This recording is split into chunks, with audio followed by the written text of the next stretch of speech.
আমার নাম কৃষ্ণ রাও। বিদেশে জেনারেল ম্যানেজার হিসেবে কাজ করছি। সৌভাগ্যক্রমে আমার সৌভাগ্যবশত এখানে আমি এসেছি আমার বন্ধুর সাথে। সে এখানে নিয়ে এসেছে। আসলে ডাক্তার জাকির তাকে টিভিতে দেখেছি, সবসময় দেখি। মানে এটা একটা বড় সুযোগ যে তাকে সরাসরি দেখার সুযোগ ঈশ্বর করে দিয়েছেন। আমার একটা প্রশ্ন, আমার সারা জীবনের সন্দেহ যে কেন ঈশ্বর এক ধর্ম সৃষ্টি করেননি, বা কেন সবার জন্য এক ধর্ম সৃষ্টি করেননি যাতে পৃথিবীতে শান্তি বজায় থাকে। তিনি কি জানতেন নাকি জানতেন না যে এ কারণে এজন্য সমস্যা হতে পারে? সুন্দর প্রশ্ন করলেন, খুবই সুন্দর প্রশ্ন। কেন ঈশ্বর একটি ধর্ম তৈরি করলেন না? কেন তিনি ভিন্ন ভিন্ন ধর্ম তৈরি করলেন? তাহলে তো কোনো সমস্যা থাকতো না, কোনো দ্বিধা থাকতো না। আমি তার সাথে একমত, খুবই সুন্দর প্রশ্ন। যদি আপনি কোরআন পড়েন, আল্লাহ কোরআনে বলেছেন সূরা আল ইমরান ৩ নম্বর সূরা ১৯ নম্বর আয়াত, ইন্নাদ-দীনা ইনদাল্লাহিল ইসলাম। আল্লাহ তাআলার কাছে একমাত্র গ্রহণযোগ্য ধর্ম হচ্ছে ইসলাম। ইসলাম মানে আল্লাহ তাআলার কাছে নিজের ইচ্ছাকে সমর্পণ করা। যদি আপনি সবগুলো ধর্ম দেখেন, সর্বশক্তিমান ঈশ্বর নবী বা রাসূল প্রেরণ করেছেন এক ধর্ম প্রচারের জন্য। সকল নবী রাসূল আদম আলাইহিস সালাম থেকে শুরু করে নূহ, মুসা, ঈসা, মুহাম্মদ সাল্লাল্লাহু আলাইহি সাল্লাম, সকল নবীগণই আর আমাদের নবী বলেছেন এ পর্যন্ত ১,২৪,০০০ নবী রাসূল এই পৃথিবীতে প্রেরণ কাছে পবিত্র কোরআনে সূরা ফাতির ৩৫ নম্বর সূরা ২৪ নম্বর আয়াতে, এমন কোন জাতি বা গোত্র নেই যাদের কাছে সতর্ককারী প্রেরণ করা হয়নি। আল্লাহ বলেন সূরা রাদ ১৩ নম্বর সূরা ৭ নম্বর আয়াত, প্রত্যেক জাতির কাছে সতর্ককারী প্রেরণ করা হয়েছে। ভাই, সকল নবীগণ যারা এসেছিলেন তারা কেবল সর্বশক্তিমান ঈশ্বরের কাছে নিজের ইচ্ছাকে সমর্পণের কথাই শিখিয়েছেন। মূল কথা যা সকল নবীগণই শিক্ষা দিয়েছেন, একত্ববাদের কথা বলেছেন। তিনি কাউকে জন্ম দেননি, তার কোনো মা নেই, তার কোনো বাবা নেই, তিনি কেবল একক, তার মতো কোনো কিছু নেই। আর সময়ের স্রোতে পূর্ববর্তী নবীগণ যা প্রচার করেছেন তা পরিবর্তন হয়েছে। লেকচারে আমি বলেছি প্রায় সব ধর্মগ্রন্থ যেগুলো কোরআনের আগে এসেছে পরিবর্তিত হয়ে গেছে। আল্লাহ পবিত্র কোরআনে একাধিকবার বলেছেন যদি তিনি চাইতেন তবে সবাইকে আত্মসমর্পণকারী বানাতে পারতেন, মুসলিম বানাতে পারতেন। ভাই, মুসলিম শব্দটাকে ধর্ম মনে করবেন না। ইসলাম শব্দের অর্থ হলো এটা দিন, একটা জীবন ব্যবস্থা, নিজের ইচ্ছাকে সমর্পণ করা। আর মুসলিম মানে এরকম নাম থাকে না যে আব্দুল্লাহ, জাকির, সুলতান। মুসলিম হলো যে নিজের ইচ্ছাকে আল্লাহর কাছে সমর্পণ করে। যদি আপনার ইচ্ছাকে আল্লাহর কাছে সমর্পণ করেন তাহলে আমি আপনাকে বলবো মুসলিম। সুতরাং শুধু এই লেভেল দেখবেন না যে জাকির, সুলতান, আব্দুল্লাহ। আরবিতে মুসলিম মানে যে নিজের ইচ্ছাকে সমর্পণ করে। যদি কেউ নিজের ইচ্ছাকে সমর্পণ করে তিনি একজন মুসলিম। সুতরাং সকল নবীগণই শিক্ষা দিয়েছেন যে আমাদের ইচ্ছাকে সমর্পণ করতে হবে। সবাই এক ঈশ্বরের কথা শিক্ষা দিয়েছেন, সবাই তাওহীদ শিক্ষা দিয়েছেন। কিন্তু সময়ের আবর্তে সব গ্রন্থই পরিবর্তন হয়ে গেছে। এই কারণে সর্বশক্তিমান ঈশ্বর সর্বশেষ এবং চূড়ান্ত নবী মুহাম্মদ সাল্লাল্লাহু আলাইহি ওয়াসাল্লামকে প্রেরণ করেছেন, এবং সর্বশেষ ও চূড়ান্ত বার্তা পবিত্র কোরআন। সকল নবী যারা মুহাম্মদ সাল্লাল্লাহু আলাইহি ওয়াসাল্লামের আগে এসেছিলেন এবং সকল গ্রন্থ যেগুলো কোরআনের আগে এসেছিল সেগুলো শুধু সেই সময়কার লোকদের জন্য এসেছিল। কোরআনের 4টির নাম উল্লেখ আছে, তাওরাত, জবুর, ইনজিল এবং কোরআন। তাওরাত হলো সেই ওহী বা ঈশ্বরের বাণী যা মুসা আলাইহিস সালামকে দেওয়া হয়েছিল। জবুর ঈশ্বরের পক্ষ থেকে দাউদ আলাইহিস সালামকে দেওয়া হয়েছিল। ইনজিল হলো সেই ওহী বা ঈশ্বরের বাণী যা ঈসা আলাইহিস সালামকে দেওয়া হয়েছিল। আর কোরআন হলো সর্বশেষ এবং চূড়ান্ত বার্তা, সর্বশেষ ও চূড়ান্ত নবী মুহাম্মদ সাল্লাল্লাহু আলাইহি ওয়াসাল্লামকে দেওয়া হয়েছে। কোরআন আরো বলছে সূরা রাদ 13 নম্বর সূরা 38 নম্বর আয়াতে বলা হয়েছে প্রত্যেক যুগেই কিতাব দেওয়া হয়েছিল, অনেক কিতাবই নাজিল করা হয়েছিল, কিন্তু সব কিতাব যা কোরআনের আগের এবং সকল নবী যারা মুহাম্মদ সাল্লাল্লাহু আলাইহি ওয়াসাল্লামের আগে এসেছিলেন তারা শুধু সেই সময় এবং সেই সময়ের লোকদের জন্য প্রেরিত। এ কারণে সর্বশক্তিমান ঈশ্বর এটাকে সংরক্ষণ করে রাখেননি। যেহেতু কোরআন হলো সর্বশেষ এবং চূড়ান্ত বার্তা, তাই এটা শুধু মুসলিম বা আরবদের জন্য না, এটা সমগ্র মানব জাতির জন্য। এবং নবী মুহাম্মদ শুধু আরব বা মুসলিমদের জন্য নয়, তাকে প্রেরণ করা হয়েছে সমগ্র মানব জাতির জন্য। আর এ কারণে তার কথা উল্লেখ আছে বিশ্বের প্রধান প্রধান ধর্মগ্রন্থগুলোতে। আর এই কিতাব পবিত্র কোরআনে আল্লাহ বলেছেন সূরা হিজর 15 নম্বর সূরা 9 নম্বর আয়াতে, এই কোরআন আমি নাজিল করেছি, আমি এর হেফাজত করব। তার মানে আমরা দেখছি সর্বশক্তিমান ঈশ্বর রাসূল প্রেরণ করেছিলেন একটাই ধর্ম প্রচারের জন্য, মানে ঈশ্বরের কাছে নিজের ইচ্ছাকে সমর্পণ করার জন্য। আরবিতে এটা ইসলাম। যীশু খ্রিস্ট কখনোই খ্রিস্টান ধর্ম প্রচার করতে আসেননি। খ্রিস্টান শব্দটি যে বাইবেলে নেই, এটা কি আপনি জানেন? পুরো বাইবেলে খ্রিস্টান শব্দটি খুঁজে পাবেন না। তিনি খ্রিস্টান ধর্ম প্রচার করেননি। খ্রিস্টান শব্দটা দ্বারা মূলত অ্যান্টিওয়াকে যিশুর অনুসারীদের বোঝাতো বুক অফ অ্যাক্টসে আছে, ডাক নাম। সুতরাং যীশু খ্রিস্ট ইসলাম প্রচার করেছেন। এটা আছে গসপেল অফ জন অধ্যায় 5 অনুচ্ছেদ 30। যীশু খ্রিস্ট বলেছেন যে আমার ইচ্ছায় নয়, আমার পিতার ইচ্ছায়, প্রভুর ইচ্ছায়। আরবিতে বললে তিনি ইসলাম প্রচার করেছিলেন। একইভাবে যদি ভগবদ গীতা পড়েন, শ্রীকৃষ্ণ বলছে ঈশ্বরের কাছে তোমাদের ইচ্ছাকে সমর্পণ করো। যদি আরবিতে বলেন, তিনি বলছেন আপনাকে ইসলাম মানতে। সুতরাং আমরা দেখছি সব নবী রাসূলই নিজের ইচ্ছাকে ঈশ্বরের কাছে সমর্পণ করার শিক্ষা দিয়েছেন। এজন্যই কোরআন বলছে সূরা আল ইমরান 3 নম্বর সূরা 19 নম্বর আয়াতে, ইন্নাদ দীনা ইনদাল্লাহিল ইসলাম। আল্লাহর কাছে একমাত্র গ্রহণযোগ্য জীবন ব্যবস্থা হলো নিজের ইচ্ছাকে আল্লাহর কাছে সমর্পণ করা। আমাদের উচিত ধর্মগ্রন্থে ফিরে যাওয়া, সর্বশক্তিমান ঈশ্বরের নির্দেশে ফিরে যাওয়া এবং নিজের ইচ্ছাকে ঈশ্বরের নির্দেশের কাছে সমর্পণ করুন। তাহলে আপনি সত্য পথে থাকবেন। আশা করি উত্তরটা পেয়েছেন। হ্যাঁ, দ্বিতীয় প্রশ্ন আমার বাম দিকে, ঠিক পেছনে। শুভ সন্ধ্যা, ডাক্তার জাকির নাইক। আমার নাম নারেশ। বিকম পাশ করেছি আমি, আর ফিল্ম ইন্ডাস্ট্রিতে চাকরির চেষ্টা করছি। আর আমার প্রথম প্রশ্ন হলো মানব বিবর্তন নিয়ে। মানব বিবর্তন নিয়ে কোরআন কি বলছে? কারণ একজন মানুষ স্বাভাবিকভাবে চিন্তা করুন, আদম এবং ইভ প্রথম মানুষ, মানে মানব বিবর্তনের কারণ। যদি সেই দিক থেকে ভাবেন, এখন আদম আর ইভ তিনি আমাদের আদি আদি আদি আদি পিতা, আর বলতে পারি আমরা পুত্র আর কন্যার ন্যায় তাদের। তাহলে কিভাবে আমরা নিজেরা আপন ভাই বোনদেরকে বিয়ে করছি? ভাই প্রশ্ন করলেন যে বিবর্তন সম্পর্কে কোরআন কি বলছে। আমরা এসেছি একটি কমন উৎস, আদি আদি আদি পিতামাতা আদম ইব থেকে। তিনি বিবর্তনবাদ সম্পর্কে বলছেন না, এটা সৃষ্টি সম্পর্কে। ভাই আমি একজন মেডিকেল ডাক্তার, MBBS পাশ করেছি। যখন বিবর্তন সম্পর্কে আপনি বলেন বিবর্তন তত্ত্বের, তখন ডারউইনের তত্ত্ব আপনি ভাবতে থাকেন। ঠিক, আমরা বানর থেকে এসেছি। যদি প্রশ্ন এটা হয় তবে আমার ভিডিও ক্যাসেট দেখতে পারেন, কোরআন ও আধুনিক বিজ্ঞান, সেখানে বিস্তারিত বলেছি যে সেই থিওরিটা ভুল প্রমাণিত হয়েছে, ডারউইনের থিওরি। আপনার প্রশ্ন হলো, যদি আমাদের উৎস হয় একই আদি আদি আদি পিতামাতা আদম এবং ইব, তবে কিভাবে আমরা ভাই বোনের মাঝে বিবাহ দেই? এটা আপনার প্রশ্ন। ঠিক, এটা বানরের সাথে সংশ্লিষ্ট না, নয়। এটা বানরের সাথে সংশ্লিষ্ট না। বানরের প্রশ্নে কোরআন এবং আধুনিক বিজ্ঞান দেখতে পারেন। আল্লাহ বলেন পবিত্র কোরআনের সূরা হুজরাতের 49 নম্বর সূরা 13 নম্বর আয়াতে, يا أيها الناس إنا خلقناكم من ذكر وأنثى وجعلناكم شعوبا وقبائل لتعارفوا إن أكرمكم عند الله أتقاكم إن الله عليم خبير। হে মানব জাতি, আমি তোমাদের সৃষ্টি করেছি এক জোড়া পুরুষ এবং নারী থেকে। আদম এবং ইবের কথা বলছে, আল্লাহ তাদের শান্তিতে রাখুন। হে মানব জাতি, আমি তোমাদের সৃষ্টি করেছি এক জোড়া নারী এবং পুরুষ থেকে, এবং তোমাদেরকে বিভক্ত করেছি জাতি ও গোত্রে, যাতে তোমরা একে অপরকে চিনতে পারো, একে অপরকে মন্দ বলবে না। আল্লাহ তাআলার কাছে সেই বেশি সম্মানিত যার তাকওয়া বেশি, খোদাভীরুতা আছে।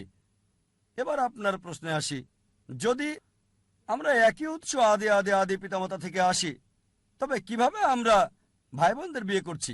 এখন বিজ্ঞান আমাদের বলে, যদি আপনি আপনজন ভাই বোন বিয়ে করেন তবে জেনেটিক সমস্যাটা খুব বেশি দেখা দিতে। এ কারণে ইসলাম সহ অন্যান্য প্রধান ধর্মগুলোতেও আপনজন ভাই বোনের মধ্যে বিয়ে করাটা একেবারে নিষিদ্ধ। আপনজনকে বিয়ে করা এটা নিষিদ্ধ। কোরআন বলছে সূরা নিসা 4 নম্বর সূরা 22, 23, 24 নম্বর আয়াতে বলা হয়েছে, তোমাদের জন্য বিয়ে নিষিদ্ধ তোমাদের মাকে, তোমাদের ফুফুকে বিয়ে করতে পারবে না, তোমাদের খালা, আপন বোনকে বিয়ে করা বৈধ নয়। এভাবে আপনদের নাম বলা হয়েছে, একেবারে রক্তের কেউ। এটা কোরআন নিষিদ্ধ করেছে, অনেক ধর্মই নিষিদ্ধ করেছে। এবার চলুন আত্মীয়দের মাঝে বিয়ে করার বিষয়ে একটু জেনে দেখি। এটা ইসলাম নিষিদ্ধ করে না। তৃতীয়, চতুর্থ, পঞ্চম স্তরে অধিকাংশ ধর্ম নিষিদ্ধ করে না, কিন্তু কিছু ধর্ম আপন চাচাতো ভাই বোনের মধ্যে নিষিদ্ধ করেছে। বর্তমান সময়ে বিজ্ঞান আমাদের বলে যে যদি আপনজনদের মধ্যে বিয়ে হয় তাহলে ভাই বোন, ফুফু, খালা, জেনেটিক সমস্যার সম্ভাবনা অনেক বেশি থাকবে। আর যদি এমন হয় যে চাচাতো ভাই বোনের মধ্যে তখন সম্ভাবনাটা কম থাকে, তবে আছে। তৃতীয়, চতুর্থ আর পঞ্চম স্তরে কোনো সমস্যা নেই। যদি আপনি অপরিচিত কাউকে বিয়ে করেন, সম্পর্কের বাইরের কাউকে, অপরিচিতদের মধ্যে, তারপরও জেনেটিক সমস্যা হতে পারে, এটা অন্য বিষয়, কিন্তু হতে পারে।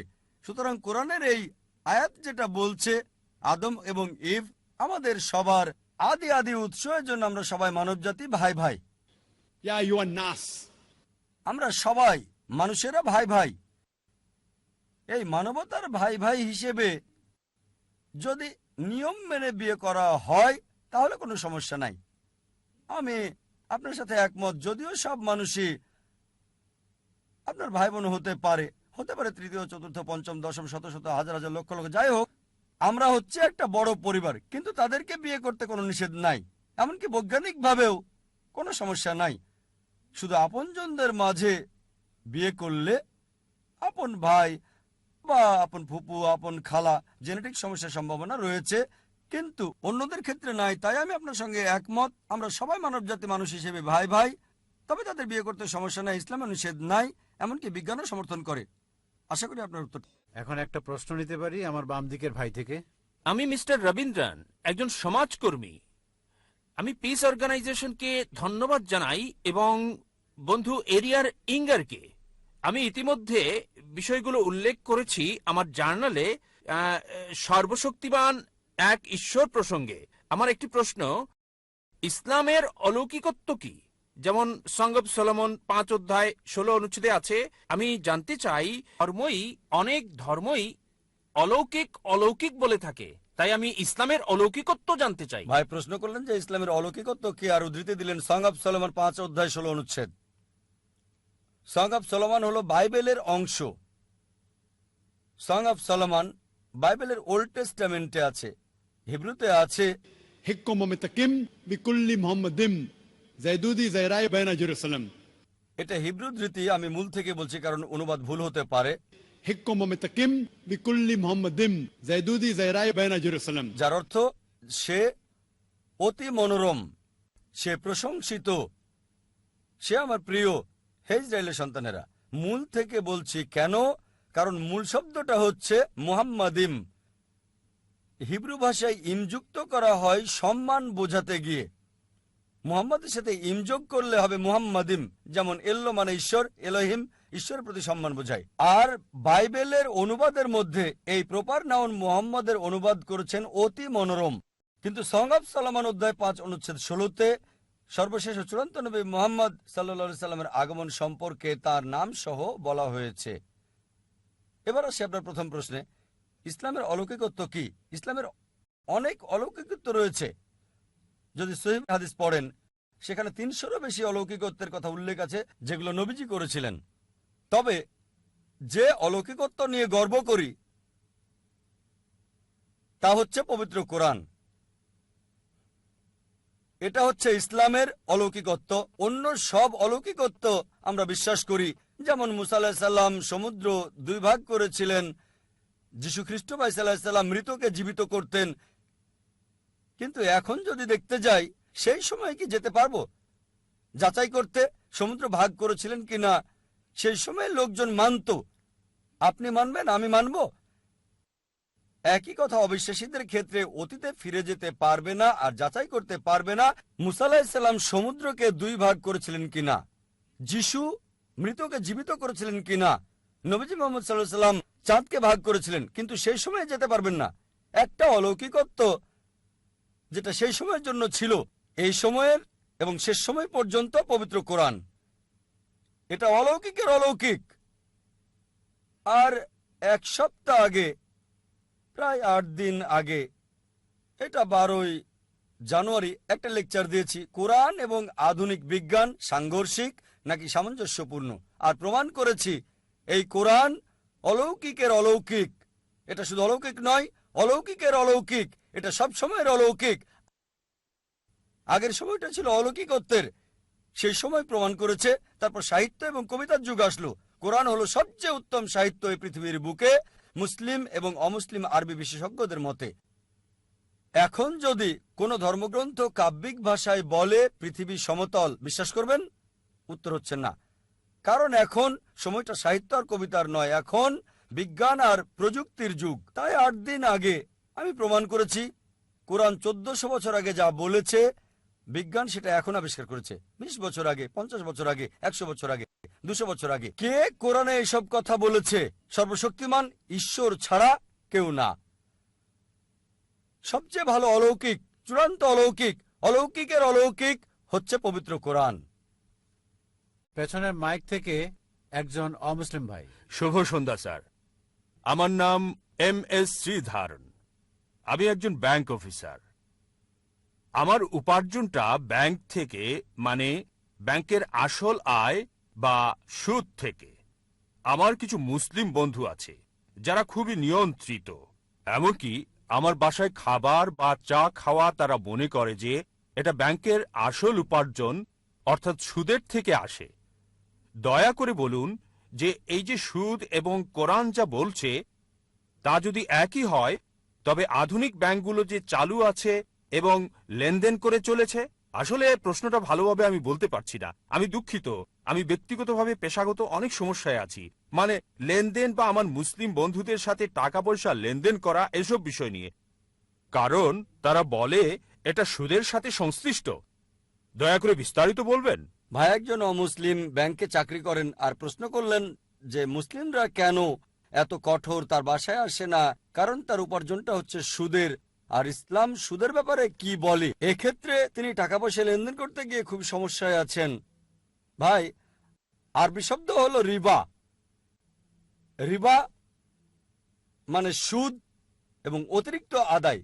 কিছু লোক মনে করে যে রিবা দিয়ে সুদ বোঝায় না, আসলে সুদ এবং অতিরিক্ত চার্জ দুটোই বোঝায়। সুদ মানে ডিকশনারি অনুযায়ী টাকা উপার্জন, টাকা ধার দেওয়ার মাধ্যমে। চক্রবৃদ্ধি মানে হলো অতিরিক্ত ধার্য করা সুদ, এবং চক্রবৃদ্ধি সুদ উভয়ই নিষিদ্ধ। কোরআনে এই রিবা শব্দটি কমপক্ষে 8 বার উল্লেখ আছে।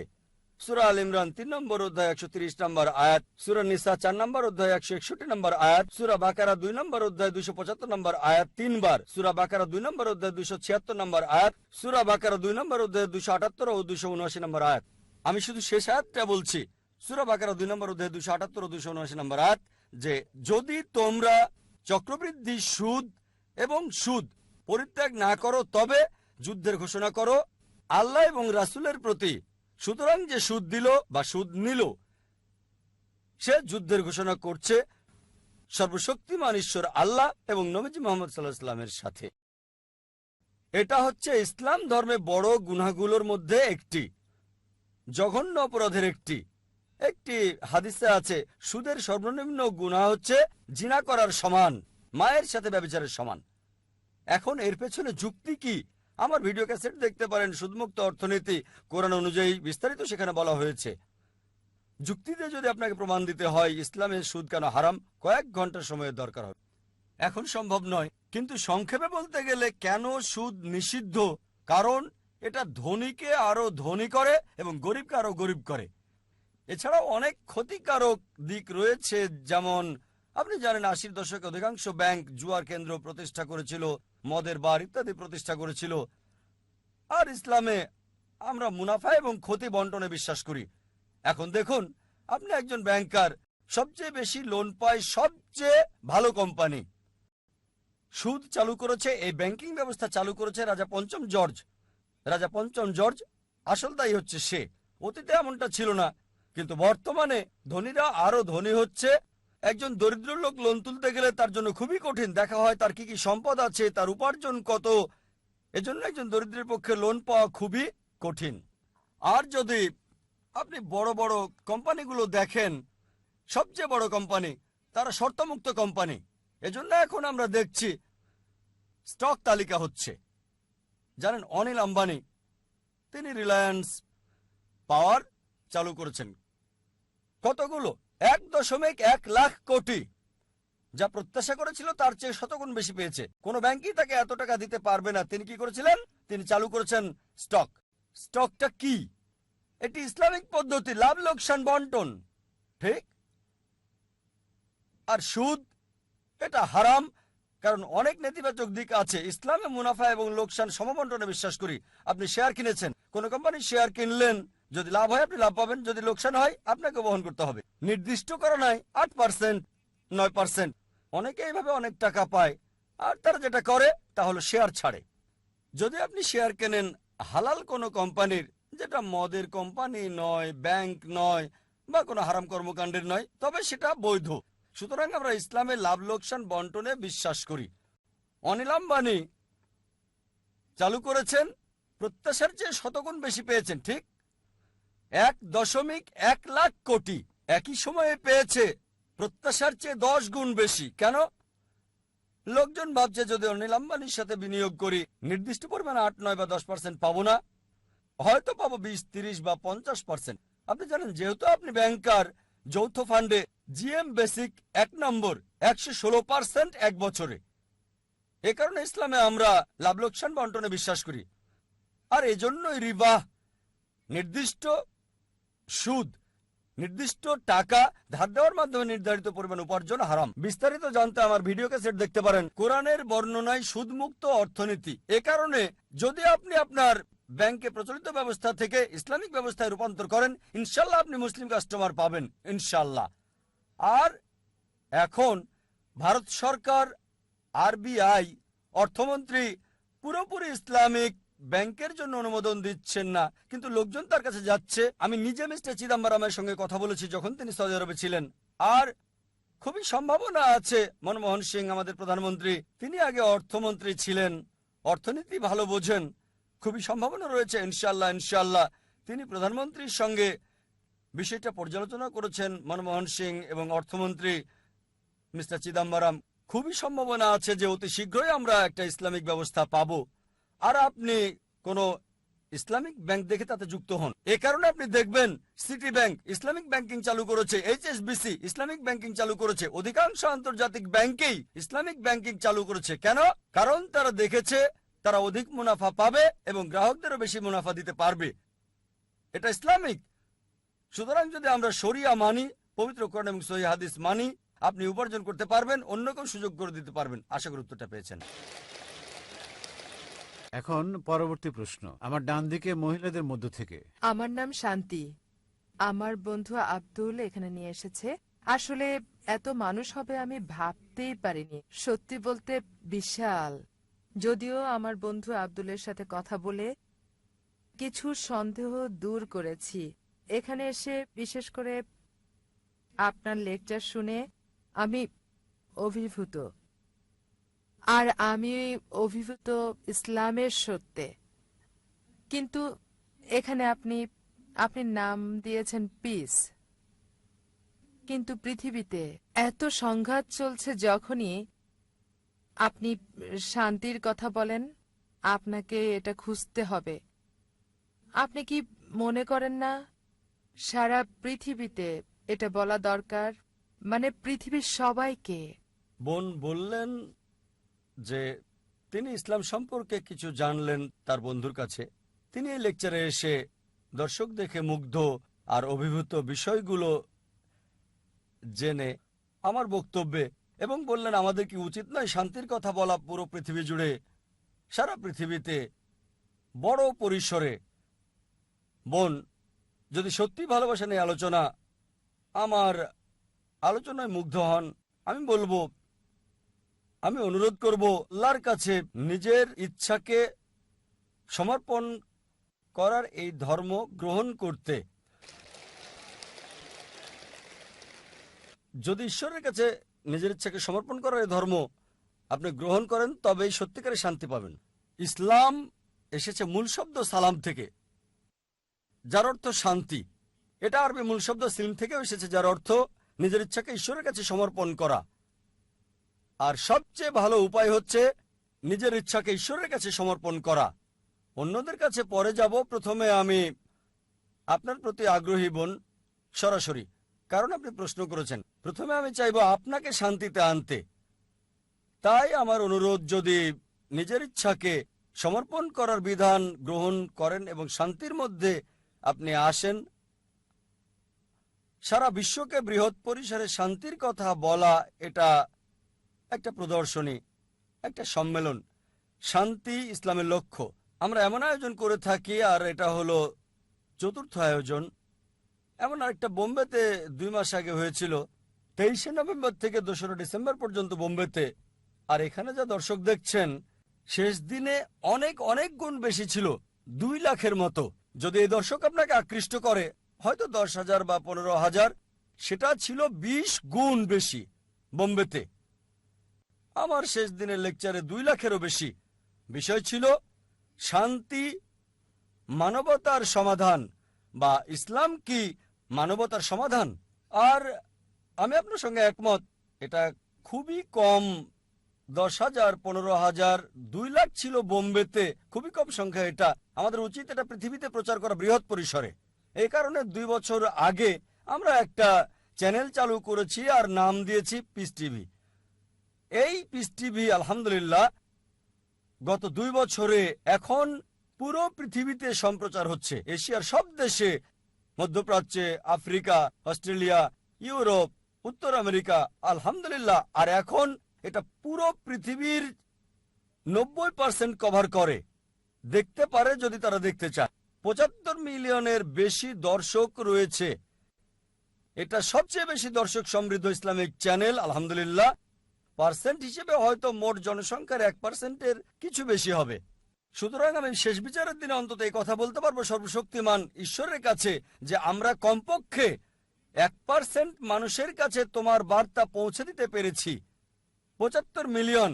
আল্লাহ সুবহানাহু ওয়া তাআলার কাছে দোয়া করি দর্শক বাড়িয়ে দেওয়ার জন্য।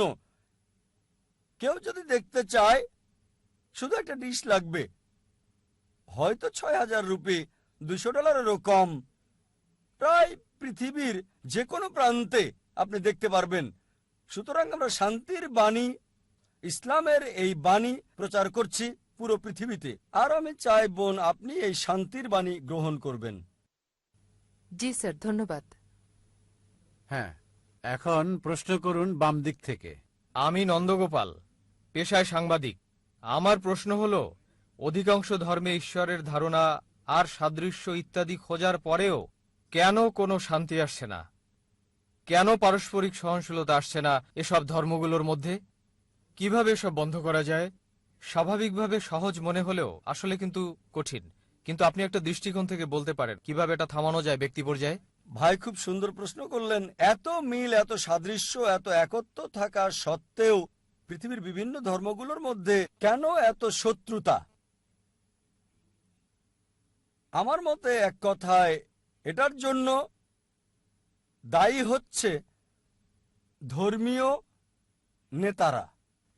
এজন্য আমি বলি, যদি আপনার ধর্মকে জানতে চান, আপনার ধর্মগ্রন্থে আপনি ফিরে যান। কিন্তু দুঃখজনক হলো ধর্মপুত্ররা নিজেদের প্রভাবকে ধরে রাখতে চায়। তারা সাধারণ মানুষকে ধর্মগ্রন্থ থেকে দূরে রাখতে চায়, কারণ জনগণ ধর্মগ্রন্থ পড়ে যদি সরাসরি অনুসরণ করে তাহলে তাদের কাছে কে যাবে? তাই সবচেয়ে ভালো উপায় ধর্মগ্রন্থে ফিরে যান, বোঝার চেষ্টা করেন এবং অনুসরণ করেন। আমরা দেখি, যদিও আমরা জানি সব প্রধান ধর্মই বলে যে ঈশ্বর এক, ঈশ্বরের কোনো প্রতিমূর্তি নেই, মূর্তি পূজা করা যাবে না, তারপরও দেখি অধিকাংশ ধর্মই ইসলাম ছাড়া মূর্তি পূজায় বিশ্বাস করে। কেন?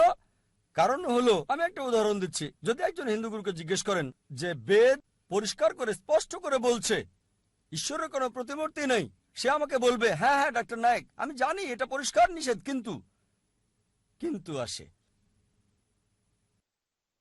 ঈশ্বরের প্রতিমূর্তি নাই উঁচু স্তরের লোকজনের জন্য, নিচু স্তরের লোকজনের জন্য মনোনিবেশ করার জন্য মূর্তি প্রয়োজন। আমি বলি এটা কোথায় আছে? বলবে না না না, এটা আমাদের মতবাদ, নিজস্ব মতবাদ। ধর্মীয় গুরুরা নিজস্ব মতবাদ নিয়ে আসে আর বলে মনোনিবেশ করার জন্য মূর্তি দরকার।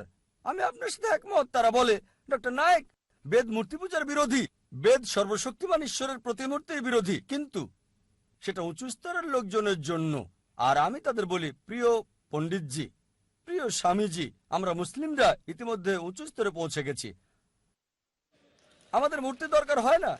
সুতরাং এই অবস্থায় আমাদের যা দরকার, অধিকাংশ ধর্মগুরু বা ধর্মপ্রচারক বা পণ্ডিত অধিকাংশ ধর্মের একই কাজ করে, যা আমি আপনাদের পরিষ্কার করে বলেছি। যীশু খ্রিস্ট বা ঈসা আলাইহিস সালাম কখনোই নিজেকে ঈশ্বর দাবি করেননি। তারপরেও দেখবেন যে পাদ্রীরা বিশ্বাস করতে বলছে যে যীশু খ্রিস্ট আপনার পাপের জন্য মৃত্যুবরণ করেছিলেন, আপনি মুক্তি পাবেন। যীশু খ্রিস্ট আলাইহিস সালাম কোথায় এটা বলেছেন? আমরা যা দেখি, আর এজন্য আমি হিন্দুদের বলি বেদে ফিরে যান, খ্রিস্টানকে বলি আপনারা গ্রন্থে ফিরে যান। আমি জানি পার্থক্যও রয়েছে, আমি বলছি না ধর্মগুলোতে কোনো পার্থক্য নেই। আমি বড় একটা লেকচার দিতে পারবো পার্থক্যগুলো নিয়ে ইসলাম, হিন্দু এবং খ্রিস্টান ধর্মের। তবে আমি যা বলি, সকল মানুষকে কমপক্ষে একটা গ্রন্থকে 100 ভাগ ঈশ্বরের বাণী বলে আপনারা বিশ্বাস করে নিন। অধিকাংশ মানুষেরই এটা মানতে কোনো সমস্যা হবে না। হিন্দুরা বলবে আমাদের কোনো সমস্যা নেই বেদকে ঈশ্বরের বাণী বলে মানতে। খ্রিস্টানরা বলবে কোনো সমস্যা নেই বাইবেলকে 100 ভাগ ঈশ্বরের বাণী বলে মানতে।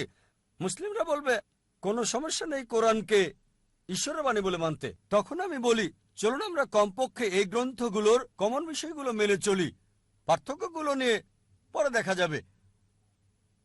অন্তত কমন বিষয়গুলো মানার ব্যাপারে একমত হই। আমার বক্তব্যে কমন বিষয়গুলো আনার চেষ্টা করি আমি, এবং তুলে ধরি সব প্রধান ধর্মগ্রন্থগুলো, হোক সেটা হিন্দুইজম, খ্রিস্টানিটি, জুডাইজম, পার্সিজম, শিখিজম, ইসলাম, সবগুলোই বলছে ঈশ্বর এক, তার কোনো মূর্তি নেই, তাকে কেউ জন্ম দেয়নি, তার কোনো পিতামাতা নেই। চলুন এক ঈশ্বরের উপাসনা করি। সব প্রধান ধর্মগ্রন্থগুলো, জুডাইজম, খ্রিস্টানিটি, হিন্দুইজম, বুদ্ধিজম, পার্সিজম, এগুলো বলছে যে পৃথিবীতে একজন নবী আসবেন, তার নাম মোহাম্মদ সাল্লাল্লাহু আলাইহি সাল্লাম। আমি একটা লেকচার দিতে পারবো মোহাম্মদ সাল্লাল্লাহু আলাইহি সাল্লাম হিন্দু ধর্মগ্রন্থে, পুরো একটা লেকচার দিতে পারবো মোহাম্মদ সাল্লাল্লাহু আলাইহি সাল্লাম প্রধান প্রধান ধর্মগ্রন্থগুলোতে। আমি বলবো চলুন একমত হই ঈশ্বর এক, তার জন্ম হয় নাই, কোনো প্রতিমূর্তি নাই, কোনো মূর্তি নাই। দ্বিতীয় হচ্ছে সব প্রধান ধর্মগ্রন্থই বলছে একজন নবী আসবেন, তিনি সর্বশেষ নবী, তার নাম মুহাম্মদ। এটা উল্লেখ আছে বাইবেলে, গসপেল অফ জন 16 নম্বর অধ্যায়, অনুচ্ছেদ 12 থেকে 14। যীশু খ্রিস্ট সাল্লাম বলেছেন আমার অনেক কিছু বলার আছে, কিন্তু তোমরা সব সহ্য করতে পারবে না। তার জন্য যখন সত্যের আত্মা আসবেন তিনি তোমাদের পথ দেখাবেন। তিনি নিজে কিছু বলবেন না, যা শুনবেন তাই বলবেন। তিনি আমাকে সম্মানিত করবেন। নিউ টেস্টামেন্ট নবীজি মুহাম্মদ সাল্লাল্লাহু আলাইহি সাল্লাম সম্পর্কে বলছেন। Old testament book of Deuteronomy অধ্যায় 18 অনুচ্ছেদ 18 মুহাম্মদ সাল্লাল্লাহু আলাইহি সাল্লামের আগমনের কথা বলছে। বুক অফ ডিউটোরনমি অধ্যায় 18 অনুচ্ছেদ 19 মুহাম্মদ সাল্লাল্লাহু আলাইহি সাল্লাম সম্পর্কে বলছে। বুক অফ আইজায়া অধ্যায় 29 অনুচ্ছেদ 12 নবীজি মুহাম্মদ সাল্লাল্লাহু আলাইহি সাল্লামের আগমনের কথা বলছে। বুক অফ সলোমন অধ্যায় 5 অনুচ্ছেদ 16 ওল্ড টেস্টামেন্টে নবীজি মুহাম্মদ সাল্লাল্লাহু আলাইহি সাল্লাম সম্পর্কে বলা হয়েছে। নিউ টেস্টামেন্টে গসপেল অফ জন অধ্যায় 14 অনুচ্ছেদ 16, গসপেল অফ জন অধ্যায় 15 অনুচ্ছেদ 26, গসপেল অফ জন অধ্যায় 16 অনুচ্ছেদ 7, গসপেল অফ জন অধ্যায় 16 অনুচ্ছেদ 12 থেকে 14। এগুলো সব মুহাম্মদ সাল্লাল্লাহু আলাইহি সাল্লামের আসার ব্যাপারে বলছে। আমি হিন্দু ধর্মগ্রন্থ থেকেও বলতে পারি, যদি আপনি হিন্দু ধর্মগ্রন্থ ভবিষ্যপুরাণা পড়েন, পর্ব 3 খণ্ড 3 অধ্যায় 3 5 থেকে 8 নম্বর শ্লোক, ভবিষ্যপুরাণা পর্ব 3 খণ্ড 3 অধ্যায় 3 শ্লোক 10 থেকে 27 নবীজি মুহাম্মদ সাল্লাল্লাহু আলাইহি সাল্লাম সম্পর্কে বলছে। অথর্ববেদ মুহাম্মদ সাল্লাল্লাহু আলাইহি সাল্লাম সম্পর্কে বলছে। ঋগ্বেদ মুহাম্মদ সাল্লাল্লাহু আলাইহি সাল্লাম সম্পর্কে বলছে। একটা লেকচার দেওয়া যাবে। আর কল্কি পুরাণায় কল্কি অবতার আসার কথা বলা হয়েছে। বলা হয়েছে তার বাবার নাম হবে বিষ্ণু ইয়াস, মানে ঈশ্বরের ভৃত্য। আরবিতে আব্দুল্লাহ, যা নবীজি মুহাম্মদ সাল্লাল্লাহু আলাইহি সাল্লামের বাবার নাম। তার মায়ের নাম হবে সুমতি, যার অর্থ শান্ত, নীরব, শান্তি। আরবিতের নাম আমিনা, যা নবীজি মুহাম্মদ সাল্লাল্লাহু আলাইহি সাল্লামের মায়ের নাম। বলা হয়েছে তার জন্ম হবে মাধব মাসের 12 তারিখে, মানে 12ই রবিউল আউয়াল। আরো বলা হয়েছে তার 4 জন সহচর থাকবে, মানে প্রথম 4 খলিফায়ে রাশিদিন। বলা হয়েছে তিনি জন্মগ্রহণ করবেন শান্তির শহর মক্কায়। আরো বলা হয়েছে তার জন্ম হবে মক্কার প্রধান গোত্রে। এভাবে আরো আরো আরো, এটা অন্য কাউকে নয়, সর্বশেষ এবং চূড়ান্ত নবী মুহাম্মদ সাল্লাল্লাহু আলাইহি ওয়াসাল্লামকে বোঝাচ্ছে। আমি বলি পার্থক্যগুলো দূরে রেখে আসুন একমত হই যা common. Hinduism, Christianity, Judaism, Parsism, Buddhism এবং ইসলামে আছে ঈশ্বর এক, তাকে কেউ জন্ম দেয়নি, তার কোনো প্রতিমূর্তি নেই, তারই উপাসনা করা অন্য কারো নয়। সর্বশেষ এবং চূড়ান্ত নবী হলেন মুহাম্মদ সাল্লাল্লাহু আলাইহি সাল্লাম। যদি আপনি কমন বিষয়ে একমত হন, তার ধর্ম মানেন, সবাই এক হয়ে যাব। কিন্তু সেই সব লোক যারা ধর্মের ঠিকাদার মানে ধর্মের প্রচারক, তারা তাদের ক্ষমতা হারাতে চায় না। তাই তারা সাধারণ অনুসারীদের ধর্মগ্রন্থ পড়তে নিষেধ করে। বিশ্বাস করুন, হিন্দুদের ক্ষেত্রে আমার কোনো সমস্যা নেই, কারণ তারা আমাকে ভালোবাসে, সম্মান করে। বিশ্বাস করুন, মানুষ সাধারণত ধর্মের ব্যাপারে কথা বলা পবিত্র মনে করে, আমি এটা পছন্দ করি। আর অমুসলিমরা আমাকে সম্মান করে অনেক ক্ষেত্রে মুসলিমদের চেয়েও বেশি। যখন এয়ারপোর্টে কাস্টমস পার হই, অমুসলিম কাস্টম অফিসার বলে, জাকির নায়েক, যাহা বলিব সত্য বলিব, সত্য বই মিথ্যা বলিব না। সে সত্য বলছে, একেবারেই সত্য, যেহেতু আমি কোর্টে শপথ গ্রহণ করেছি। সুতরাং আমরা যা বুঝি সত্য বলতে হবে। এজন্য আপনার সাথে একমত ভাই। অসহিষ্ণুতার পার্থক্যের কারণ হলো ধর্মীয় ওই গুরুরা, ধর্মীয় নেতারা। এ কারণে আমাদেরকে গ্রন্থগুলো সাদৃশ্য দেখতে হবে, কমন বিষয়ে এক হতে হবে, তাহলে সমগ্র মানব জাতি এক ভ্রাতৃত্বে আবদ্ধ হবে। আশা করি উত্তরটা পেয়েছেন। ধন্যবাদ ডক্টর জাকির নায়েক। হ্যাঁ, এখন আমার বাম দিকের পেছনে মাইক থেকে একটা প্রশ্ন নিচ্ছি। আমার নাম পাস্কেল। আমি একজন শিক্ষক। আমি একজন খ্রিস্টান। আপনার কথাই বলছি। আপনি ইংরেজি অনুদিত গসপলের সাথে একমত, যা আমরা খ্রিস্টানরা বিশ্বাস করি। আমি এগুলোর উদ্ধৃতি দিচ্ছি। 1 নম্বর, 4টি গসপলে যখন যিশু দীক্ষা নিয়ে বেরিয়ে আসলেন, স্বর্গ থেকে একটা শব্দ হচ্ছিল, এ আমার প্রিয় পুত্র, আমি তার উপর সন্তুষ্ট, তাকে মানো। একইভাবে 2 নম্বরে আছে, মাউন্ট টাবুরে তাকে পবিত্র করা হলো, তার মুখমণ্ডল সূর্যের মতো দেখাচ্ছে, স্বর্গ থেকে শব্দ বেরিয়ে আসছে, এ আমার প্রিয় সন্তান, আমি তার উপর সন্তুষ্ট, তোমরা তার কথা শোনো। অনেক সময় তিনি শয়তানকে তাড়াতেন। তারা মানুষের কাছে এসে বলতো, হে ঈশ্বরের সন্তান, কেন আমাদের অত্যাচার করছো সময়ের আগে? আবার বড় যাজকের সামনে যাজক যখন তাকে বলল, মহাপ্রভুর শপথ, তাকে বললাম, তুমি কি ঈশ্বরের পুত্র? তখন যিশু বলল, তুমি এটা বলছো। আর যাজক 5 নম্বর অনুচ্ছেদ বলছে, প্রধান যাজক যখন তারা যিশুকে অভিযুক্ত করলো, পিলোটের সামনে বলল, এই লোকটি বলছে সে ঈশ্বরের পুত্র, ধর্মমতে সে অভিকে ক্রুশবিদ্ধ করতে চায়।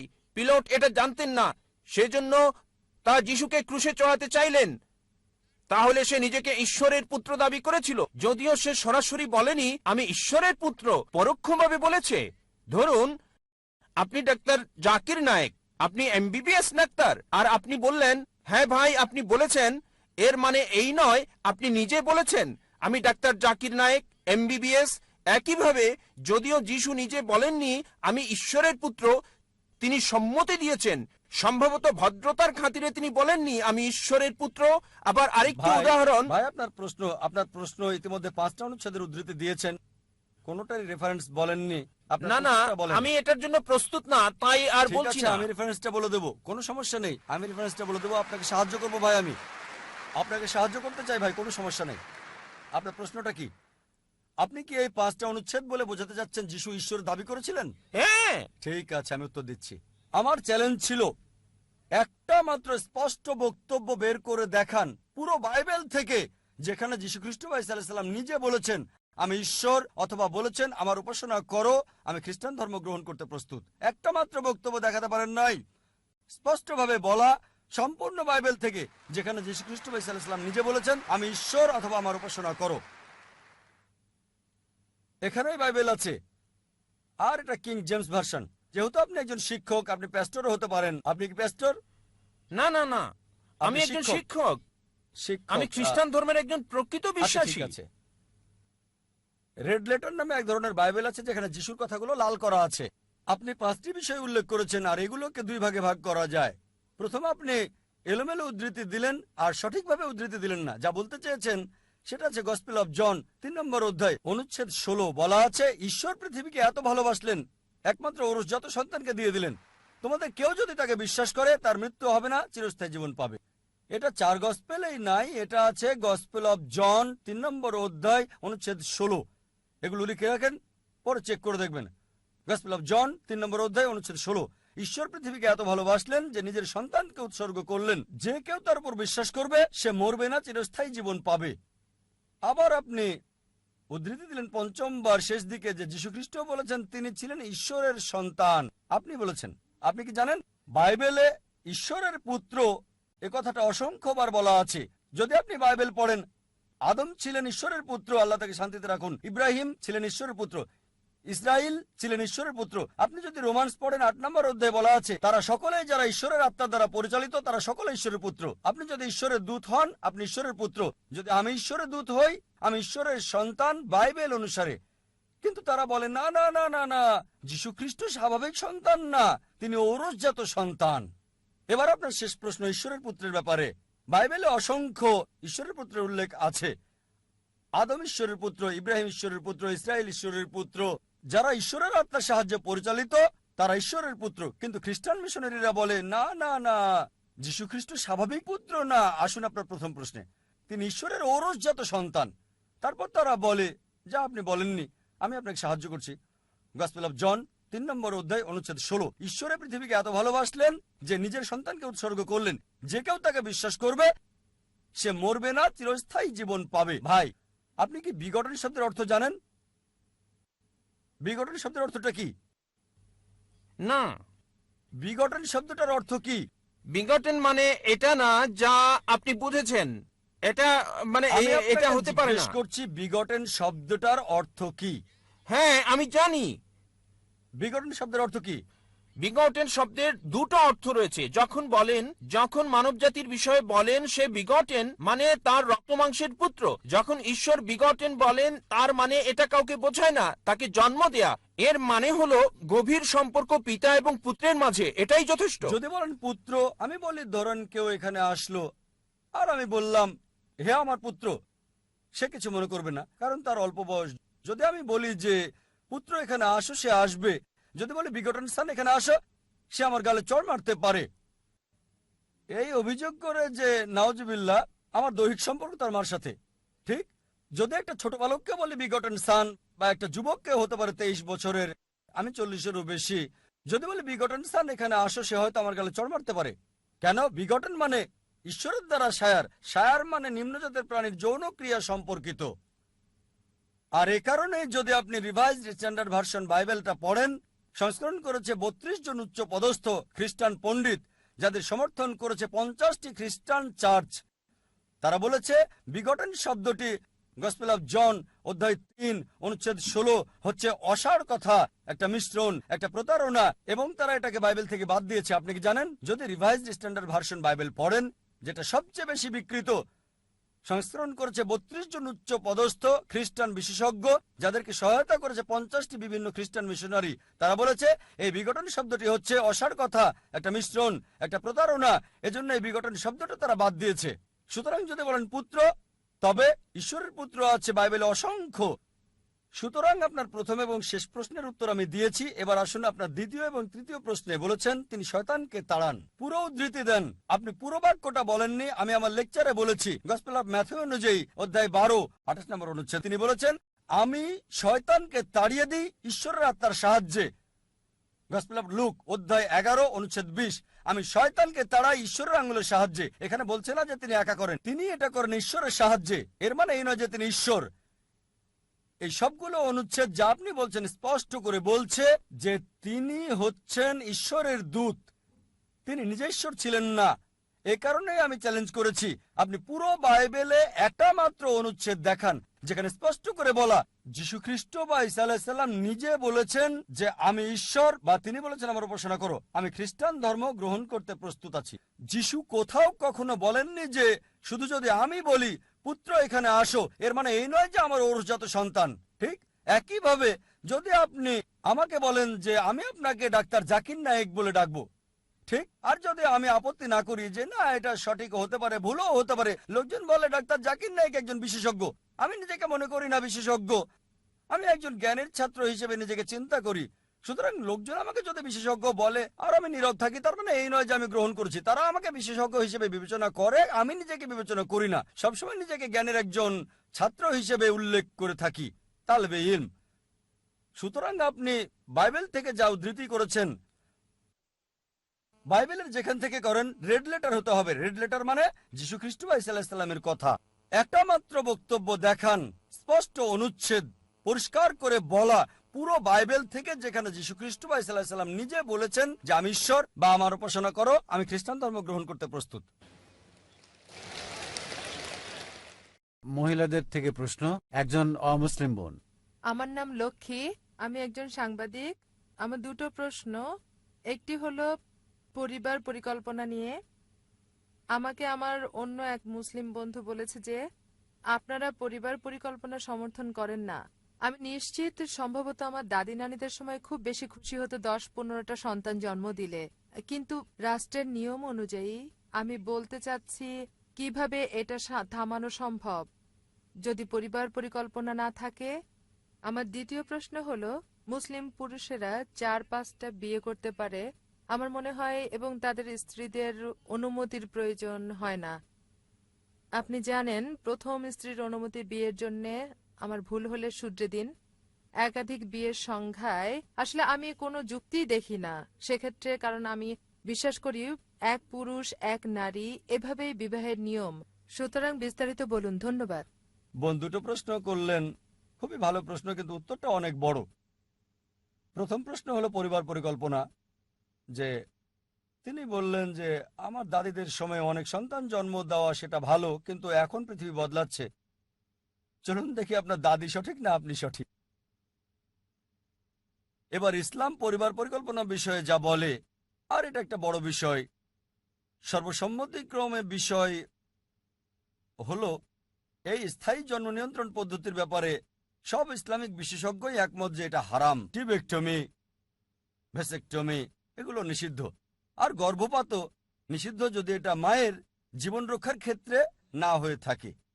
এইসব ক্ষেত্রে স্থায়ী পদ্ধতি ব্যবহার বা গর্ভপাত করাতে পারেন। যেমন ডাক্তাররা বলল যে এই মহিলার হার্টের সমস্যা আছে, আবার গর্ভধারণ করলে তার জীবনের জন্য হুমকি হতে পারে, বা একাধিকবার সিজার করা হয়েছে 3, 4, 5, আর একটা সন্তান তার স্বাস্থ্যের জন্য ঝুঁকি হতে পারে, সেক্ষেত্রে যে কোনো পদ্ধতির অনুমতি আছে। এবার আসুন, স্থায়ী জন্ম নিয়ন্ত্রণ পদ্ধতি গর্ভপাতের ব্যাপারে সম্মিলিত সিদ্ধান্ত হলো এটা হারাম, কারণ কোরআন বলছে সূরা আনামের 6 নম্বর অধ্যায়ের 151 নম্বর আয়াতে যে তোমাদের সন্তানদের হত্যা করো না দারিদ্রতার ভয়ে, কারণ আল্লাহ সুবহানাহু ওয়া তাআলা সর্বশক্তিমান ঈশ্বর, যিনি তোমাদের রিজিকদাতা, তোমাদের সন্তানদেরও। একই কথা আছে সূরা ইসরার অধ্যায় 17 আয়াত 31, তোমাদের সন্তানদের হত্যা করো না দারিদ্রতার ভয়ে, এটা আল্লাহ সুবহানাহু ওয়া তাআলা সর্বশক্তিমান ঈশ্বর, যিনি তোমাদের রিজিকের ব্যবস্থা করেন এবং তাদেরও। এখানে আমরা বুঝতে পারলাম যে কোরআন সন্তানদের হত্যা করা নিষিদ্ধ করেছে। আর যদি অস্থায়ী জন্মবিরতির ব্যাপারে বলেন, যেহেতু আমি একজন ডাক্তার, যদি গর্ভনিরোধের ব্যাপারে বলেন, সবচেয়ে পরিচিত হলো কপারটি, আর আমরা মেডিকেল কলেজেও শিখেছি এটা হচ্ছে গর্ভনিরোধ। কিন্তু পরে বুঝলাম যে এটা গর্ভনিরোধ না, এটা হচ্ছে গর্ভ নষ্ট করা। ডিম্বাণু এবং শুক্রাণুর মিলনে ভ্রূণের সৃষ্টি হয়, তখন নষ্ট করলে সেটা প্রাথমিক গর্ভপাত। এটাকে গর্ভনিরোধ বলা হয়, কিন্তু সঠিক কথাটি হবে গর্ভ নষ্ট করা। সুতরাং আপনি যদি একটু এগিয়ে চিন্তা করেন, অবশ্যই সেটা প্রাথমিক গর্ভপাত, আর এটাও নিষিদ্ধ। অস্থায়ী জন্মবিরতির ব্যাপারে ভিন্ন ভিন্ন মত রয়েছে। আমাদের প্রিয় নবীজি মুহাম্মদ সাল্লাল্লাহু আলাইহি ওয়াসাল্লামের কাছে একজন লোক আসলো আর বলল সে আজল করত, মানে রতিক্রিয়া থেকে বিরত হওয়া এবং নারী দেহে পুরুষের বীর্যস্খলনে বাধা দেওয়া। নবীজি নীরব ছিলেন। বিশেষজ্ঞদের একদল বললেন যেহেতু নবীজি নীরব ছিলেন অনুমতি দিয়েছেন, আরেক দল বললেন যেহেতু নবীজি নীরব ছিলেন অনুমতি দেননি। মতপার্থক্য রয়েছে। চলুন এবার আমরা আসল কারণটা দেখি। সুতরাং এখন কপারটির বিষয়ে বললে এটাও নিষিদ্ধ। ওসি পিল, খাবার জাতীয় গর্ভনিরোধগুলো শারীরিক পরিবর্তন আনে।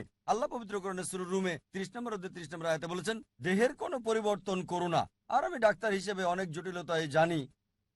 আসুন এবার মূল প্রশ্নে, কেন একজন পরিবার পরিকল্পনা গ্রহণ করবে, এটা মূল প্রশ্ন। চলুন কারণগুলো দেখি। জানেন যে আমরা ডাক্তাররা চিকিৎসাকে অগ্রাধিকার দেই। উপসর্গ দেখে চিকিৎসা চেয়ে জীবাণু মেরে ফেলা একটা হলো উপসর্গ সম্বন্ধীয়, অন্যটা হলো কারণটা জানা এবং সেটাকে শেষ করা। ব্যাপক অর্থে প্রধানত দুটো কারণ হতে পারে কেন একজন পরিবার পরিকল্পনা গ্রহণ করবে। একটা কারণ হতে পারে সে গরিব এবং দারিদ্রতার কারণে বেশি সন্তান নিচ্ছে না, ভয় পাচ্ছে। আরেকটা কারণ হতে পারে সে ধনী কিন্তু কম সন্তান নিলে সুযোগ বেশি, তাদেরকে ডাক্তার, ইঞ্জিনিয়ার ইত্যাদি বানাতে পারবে। এবার প্রথম কারণটা দেখি। যদি কেউ গরিব হয়ে থাকে, ইসলাম দারিদ্রতার সমাধান দিয়েছে। মানুষ হত্যা করো না, সমাধান হলো জাকাত। ইসলাম ধর্মের একটি স্তম্ভ হলো জাকাত। প্রত্যেক ধনী মুসলিম যার নিসাব পরিমাণের চেয়ে বেশি সম্পদ রয়েছে, 85 গ্রাম স্বর্ণের চেয়ে বেশি, তারা তাদের ওই সম্পদের 2.5% প্রতি চন্দ্র বছরে দান করে দেবে। যদি প্রত্যেক ধনী লোক জাকাত দেয়, এই পৃথিবী থেকে দারিদ্রতা দূর হয়ে যাবে, আর দেখবেন একজন মানুষও ক্ষুধায় মারা যাবে না। সুতরাং যেখানে দারিদ্রতা, সমাধান হচ্ছে জাকাত। মানুষ হত্যা করা যাবে না। দ্বিতীয় কারণ হতে পারে আমি ধনী, আমার টাকা আছে, কিন্তু আমার সন্তানকে ডাক্তার বানাতে চাই, নামকরা ইঞ্জিনিয়ার বানাতে চাই, এজন্য বিরতি দিচ্ছি। অল্প সন্তান হলে বেশি যত্ন নেওয়া যাবে। বোন, আমি আমার পিতামাতার 5ম সন্তান, যদি তারা পরিবার পরিকল্পনা গ্রহণ করতো আমি এখানে আসতে পারতাম না। বোন, আপনি কি জানেন আমি একজন মেডিকেল ডাক্তার, আর বর্তমান সমাজে সবচেয়ে ভালো যে পেশা সেটা মেডিকেল ডাক্তার, ঠিক? আমি কি সমাজের জন্য আশীর্বাদ না অভিশাপ? বোন, আমি পিতামাতার পঞ্চম সন্তান। যদি আমার পিতামাতা পরিবার পরিকল্পনা গ্রহণ করত তাহলে আমি এখানে থাকতে পারতাম না। আর আমি আমার ডাক্তারি পেশা ছেড়ে দিয়েছি আরো ভালো পেশার জন্য, তা হলো সত্য প্রচার করা। আল্লাহ বলেন পবিত্র কোরআনের সূরা ফুসিলাতের 31 নম্বর আয়াতে, ومن أحسن قولا ممن دعا إلى الله وعمل صالحا وقال إنني من المسلمين। তার কথার চেয়ে আর কার কথা উত্তম যে মানুষকে ডাকে প্রভুর দিকে, মহান আল্লাহর দিকে, সৎকর্ম করে আর বলে আমি তাদেরই একজন যে নিজের ইচ্ছাকে সমর্পণ করে আল্লাহর কাছে। আমি ডাক্তার হতে চেয়েছি কারণ আমি মনে করেছি যে এটাই সেরা পেশা, এটা ভালো পেশা। আমি মন্দ বলছি না, কিন্তু আমি আরো ভালো পেশা পেয়েছি। দেহের ডাক্তার হচ্ছে, আমি আত্মার ডাক্তার হয়েছি। যদি মেডিকেল ডাক্তার হতাম তবে এখানে 10-15 হাজার মানুষ পেতাম না, ঠিক? দেহের ডাক্তারের কথা শুনতে আপনি এখানে আসতেন না, আত্মার ডাক্তারের কথা শুনতে এসেছেন। যখনই ভালো পেশা পেলাম, শরীরের ডাক্তার না হয়ে আমি হয়ে গেলাম আত্মার ডাক্তার। তাহলে কি আমি সমাজের জন্য আশীর্বাদ না অভিশাপ? অতএব এটা ভুল ধারণা। এখন যদি বিরতির কথা বলেন, তবে সর্বশক্তিমান ঈশ্বর একটা প্রাকৃতিক বিরতি দিয়েছেন, ল্যাকটেশন অ্যামেনোরিয়া, বুকের দুধ খাওয়ানো। বুকের দুধ খাওয়ানোর সময়টা স্বাভাবিক বিরতি, কিন্তু আধুনিক মহিলারা দুধ খাওয়াতে চান না কারণ দেহের সৌন্দর্য নষ্ট হয়ে যাবে। সর্বশক্তিমান ঈশ্বর ল্যাকটেশন অ্যামেনোরিয়ার ব্যবস্থা করেছেন। আর এখন মানুষের একটা ভুল ধারণা যে যদি কম সন্তান থাকে তবে ভালোভাবে শিক্ষিত করা যাবে। আপনি নোবেল পুরস্কার বিজয়ীদের ইতিহাসটা একটু ভালো করে দেখেন, তাদের কেউই একমাত্র সন্তান ছিলেন না। অনেকেই ছিলেন দ্বিতীয়, তৃতীয়, চতুর্থ, পঞ্চম সন্তান। তারা নোবেল বিজয়ী ছিলেন, মেধাবী ছিলেন। সুতরাং এটা ভুল ধারণা। আর এই কারণেই কোরআন সূরা আনাম অধ্যায় 6 আয়াত 151 এবং সূরা ইসরা অধ্যায় 17 আয়াত 31 একই কথা বলছে। প্রথম আয়াত সূরা আনাম অধ্যায় 6 আয়াত 151 বলছে, দারিদ্র্যের ভয়ে সন্তানদের হত্যা করো না, এটা আল্লাহ সুবহানাহু ওয়া তাআলা সর্বশক্তিমান ঈশ্বর যিনি তোমাদের রিজিক দেন এবং তোমাদের সন্তানদের। এই আয়াতে বলা হয়েছে গরিব লোকদের একাধিক সন্তানের ব্যাপারে, আমি মরবো আর আমার সন্তানও মরবে। পরবর্তী আয়াত সূরা ইসরা অধ্যায় 17 আয়াত 31 বলছে উল্টো কথা, দারিদ্রতার ভয়ে সন্তানদের হত্যা করো না, এটা সর্বশক্তিমান ঈশ্বর যিনি তোমাদের সন্তানদের খাওয়ান এবং তোমাদেরও। কেন উল্টো কথা বলছে? দ্বিতীয় আয়াতটা ধনীদের বলছে, চিন্তার কারণ নেই, একাধিক সন্তান থাকলে মরবে না, সে তার সন্তানকে নিয়ে উদ্বিগ্ন। তাই ঈশ্বর বলছেন তিনি সন্তানদের রিজিকের ব্যবস্থা করবেন এবং তোমাদেরও। বোন, এখন আমরা দেখি আমেরিকায় গেলে দেখবেন তারা জনসংখ্যাকে উৎসাহিত করে, আর শিশুদের টি শার্টে লেখা থাকে আমি আমার বাবার ট্যাক্স কমিয়ে দিচ্ছি, যত বেশি সন্তান তত কম ট্যাক্স দিতে হবে। একই রকম কানাডাতে, অস্ট্রেলিয়াতে, ইন্ডিয়াতে এর বিপরীত, আমরা দুজন, আমাদের দুজন, একটার পর এখন না, দুটোর পর কখনোই না। এটা ইন্ডিয়ান সরকারের সমস্যা। আপনি জানেন চীনে সবচেয়ে বেশি জনসংখ্যা, ভারত দ্বিতীয়। বোন, আপনি জানেন ভবিষ্যতে সুপার পাওয়ার হবে কোন দুটি দেশ? কোন দুটি দেশ? চীন এবং ভারত। কেন? জনসংখ্যার কল্যাণে। সুতরাং আপনার দাদিমাই সঠিক, যত বেশি জনসংখ্যা হবে দেশ তত বেশি উন্নতি করবে। চীন বর্তমানে এমন দেশ যেটা সর্বোচ্চ উন্নতি করছে, আর ইন্ডিয়া চীনের সাথে প্রতিযোগিতা করছে সমান তালে। এজন্য ভিন্ন ভিন্ন মত রয়েছে, কে পরবর্তী 20 বছরে মহাশক্তিধর হবে। কেউ বলে ভারত, কেউ বলে চীন। কেন? আমেরিকা কোথাও নেই, অস্ট্রেলিয়া কোথাও নেই, কানাডাটাও নেই। বোন, জনসংখ্যা আশীর্বাদ, এটা অভিশাপ নয়। জানতে হবে কিভাবে কাজে লাগানো যায়। আমরা কাজে লাগাতে জানি না। সরকারকে যা বলতে পারি, আইন পরিবর্তন করুন, মানব শক্তিকে কাজে লাগাতে, জনসংখ্যাকে কাজে লাগাতে। সুতরাং আপনার দাদিমা সঠিক ছিলেন যে যত বেশি সন্তান থাকবে তত সুখে থাকবেন। আর বোন, আরেকটা প্রকার রয়েছে, যারা গরিব নয়, তারা কম সন্তান নিয়ে ভাবে না, ভালোভাবে সন্তান পালনের সমস্যা নেই। তাদের কথা হলো সন্তান পালনের মতো ঝামেলা কি দরকার? আমার টাকা আছে, অর্থনৈতিক কোনো সমস্যা নেই, আমি ওগুলো নিয়ে ভাবছি না আমার সন্তান ডাক্তার হবে না ইঞ্জিনিয়ার। সন্তান পালনের ঝামেলা কে নিতে চায়? তৃতীয় প্রকার, দেখবেন কিছু সমাজ রয়েছে, গুজরাটিদের কথা বলা যায়, তারা অল্প বয়সে বিয়ে করে এবং দ্রুত সন্তান নেয়। তাদের বয়স যখন 35 বছর, 40 বছর, তাদের সন্তান তখন 15 থেকে 20 বছরের। সন্তানেরাই তাদের ব্যবসা দেখাশোনা করছে, আর তারা 45 বছরের মধ্যে অবসর নিতে পারে। 60 বছরের জন্য অপেক্ষা করতে হয় না। আগে বিয়ে করে, আগে সন্তান নেয়, সন্তানেরা ব্যবসা দেখাশোনা করে, তারা দ্রুত অবসরে গিয়ে আরাম করে। সুতরাং তৃতীয় প্রকারের লোকেরা যদি জীবন উপভোগ করতে চায়, আগে বিয়ে করা ভালো, দ্রুত সন্তান নেবে, সন্তান ব্যবসা দেখাশোনা করবে, তারা জীবন উপভোগ করবে। আর এ কারণেই যদি পরিকল্পনার ব্যাপারে বলতে হয়, আল্লাহ বলেন সূরা আল ইমরান 3 নম্বর অধ্যায় আয়াত নম্বর 54, मकरू मकरल्लाहु वल्लाहु खैरुल माकिरीन। তারা কৌশল আর ষড়যন্ত্র করে, আল্লাহ কৌশল করেন, আর আল্লাহ হলেন মহাকৌশলী। সুতরাং যদি মনে করেন সর্বশক্তিমান ঈশ্বর ভালো পরিকল্পনা করতে পারেন, তার কাছে এটা ছেড়ে দেন। যদি মনে করেন আপনি ভালো পারেন, এটা আপনার পছন্দ। আমি বিশ্বাস করি ঈশ্বরে, আমার কৌশল নির্ধারণ তার হাতে, আর এই কারণে আমি এখানে। আপনার দ্বিতীয় প্রশ্নে আসি, ইসলামে পুরুষরা 4টা-5টা কেন বিয়ে করে? তারা প্রথম স্ত্রীর কাছে অনুমতি নেয় না কেন? পলিগামির ব্যাপারে যদি বলতে হয়, একজন পুরুষের একাধিক স্ত্রী থাকা, তবে ইসলামী হচ্ছে একমাত্র ধর্ম, আর কোরআনই একমাত্র ধর্মীয় গ্রন্থ এই পৃথিবীর বুকে যেটা বলছে একটা বিয়ে করতে। কোনো ধর্মগ্রন্থ নেই কোরআন ছাড়া, আমি তুলনামূলক ধর্মতত্ত্বের ছাত্র, যেটা বলছে যে একটা বিয়ে করো। একটা অনুচ্ছেদ নেই বাইবেলে, ভগবদ্গীতাতেও নেই, বেদেও নেই যেটা বলছে একটা বিয়ে করতে কোরআন ছাড়া। যদি আপনারা হিন্দু ধর্মগ্রন্থ রামায়ণ পড়েন, শ্রীরামের পিতার কতজন স্ত্রী ছিল? কতজন স্ত্রী? একাধিক।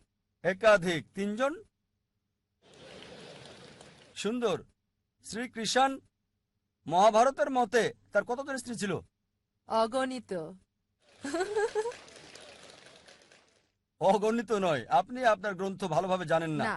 4 জন স্ত্রী ছিল না? আমার কোনো ধারণা নেই। 4 জন না, 100 জন না, 1000 জন না, 16,108 জন স্ত্রী। কতজন ছিল? 16,108 জন। তাহলে মুসলিমরা কেন 4টা করতে পারবো না? সমস্যা কোথায়? শ্রীকৃষ্ণের যেখানে স্ত্রী ছিল 16,108 জন, আমাদের 4 জন হলে সমস্যা কি? এরপর যদি আপনি বিষ্ণু পুরাণা অধ্যায় 24 অনুচ্ছেদ 1 পড়েন, বলছে একজন ব্রাহ্মণ 4 জন স্ত্রী থাকতে পারে। যদি ইহুদিদের গ্রন্থ পড়েন, এতে অনুমতি আছে যত ইচ্ছা তত বিয়ে করার। যদি খ্রিস্টানদের বাইবেল পড়েন, এতে অনুমতি আছে যত ইচ্ছা তত বিয়ে করার জন্য। যদি বাইবেল পড়েন, আব্রাহামের 3 জন স্ত্রী ছিল। সলোমনের কতজন স্ত্রী ছিল? তার 700 স্ত্রী ছিল।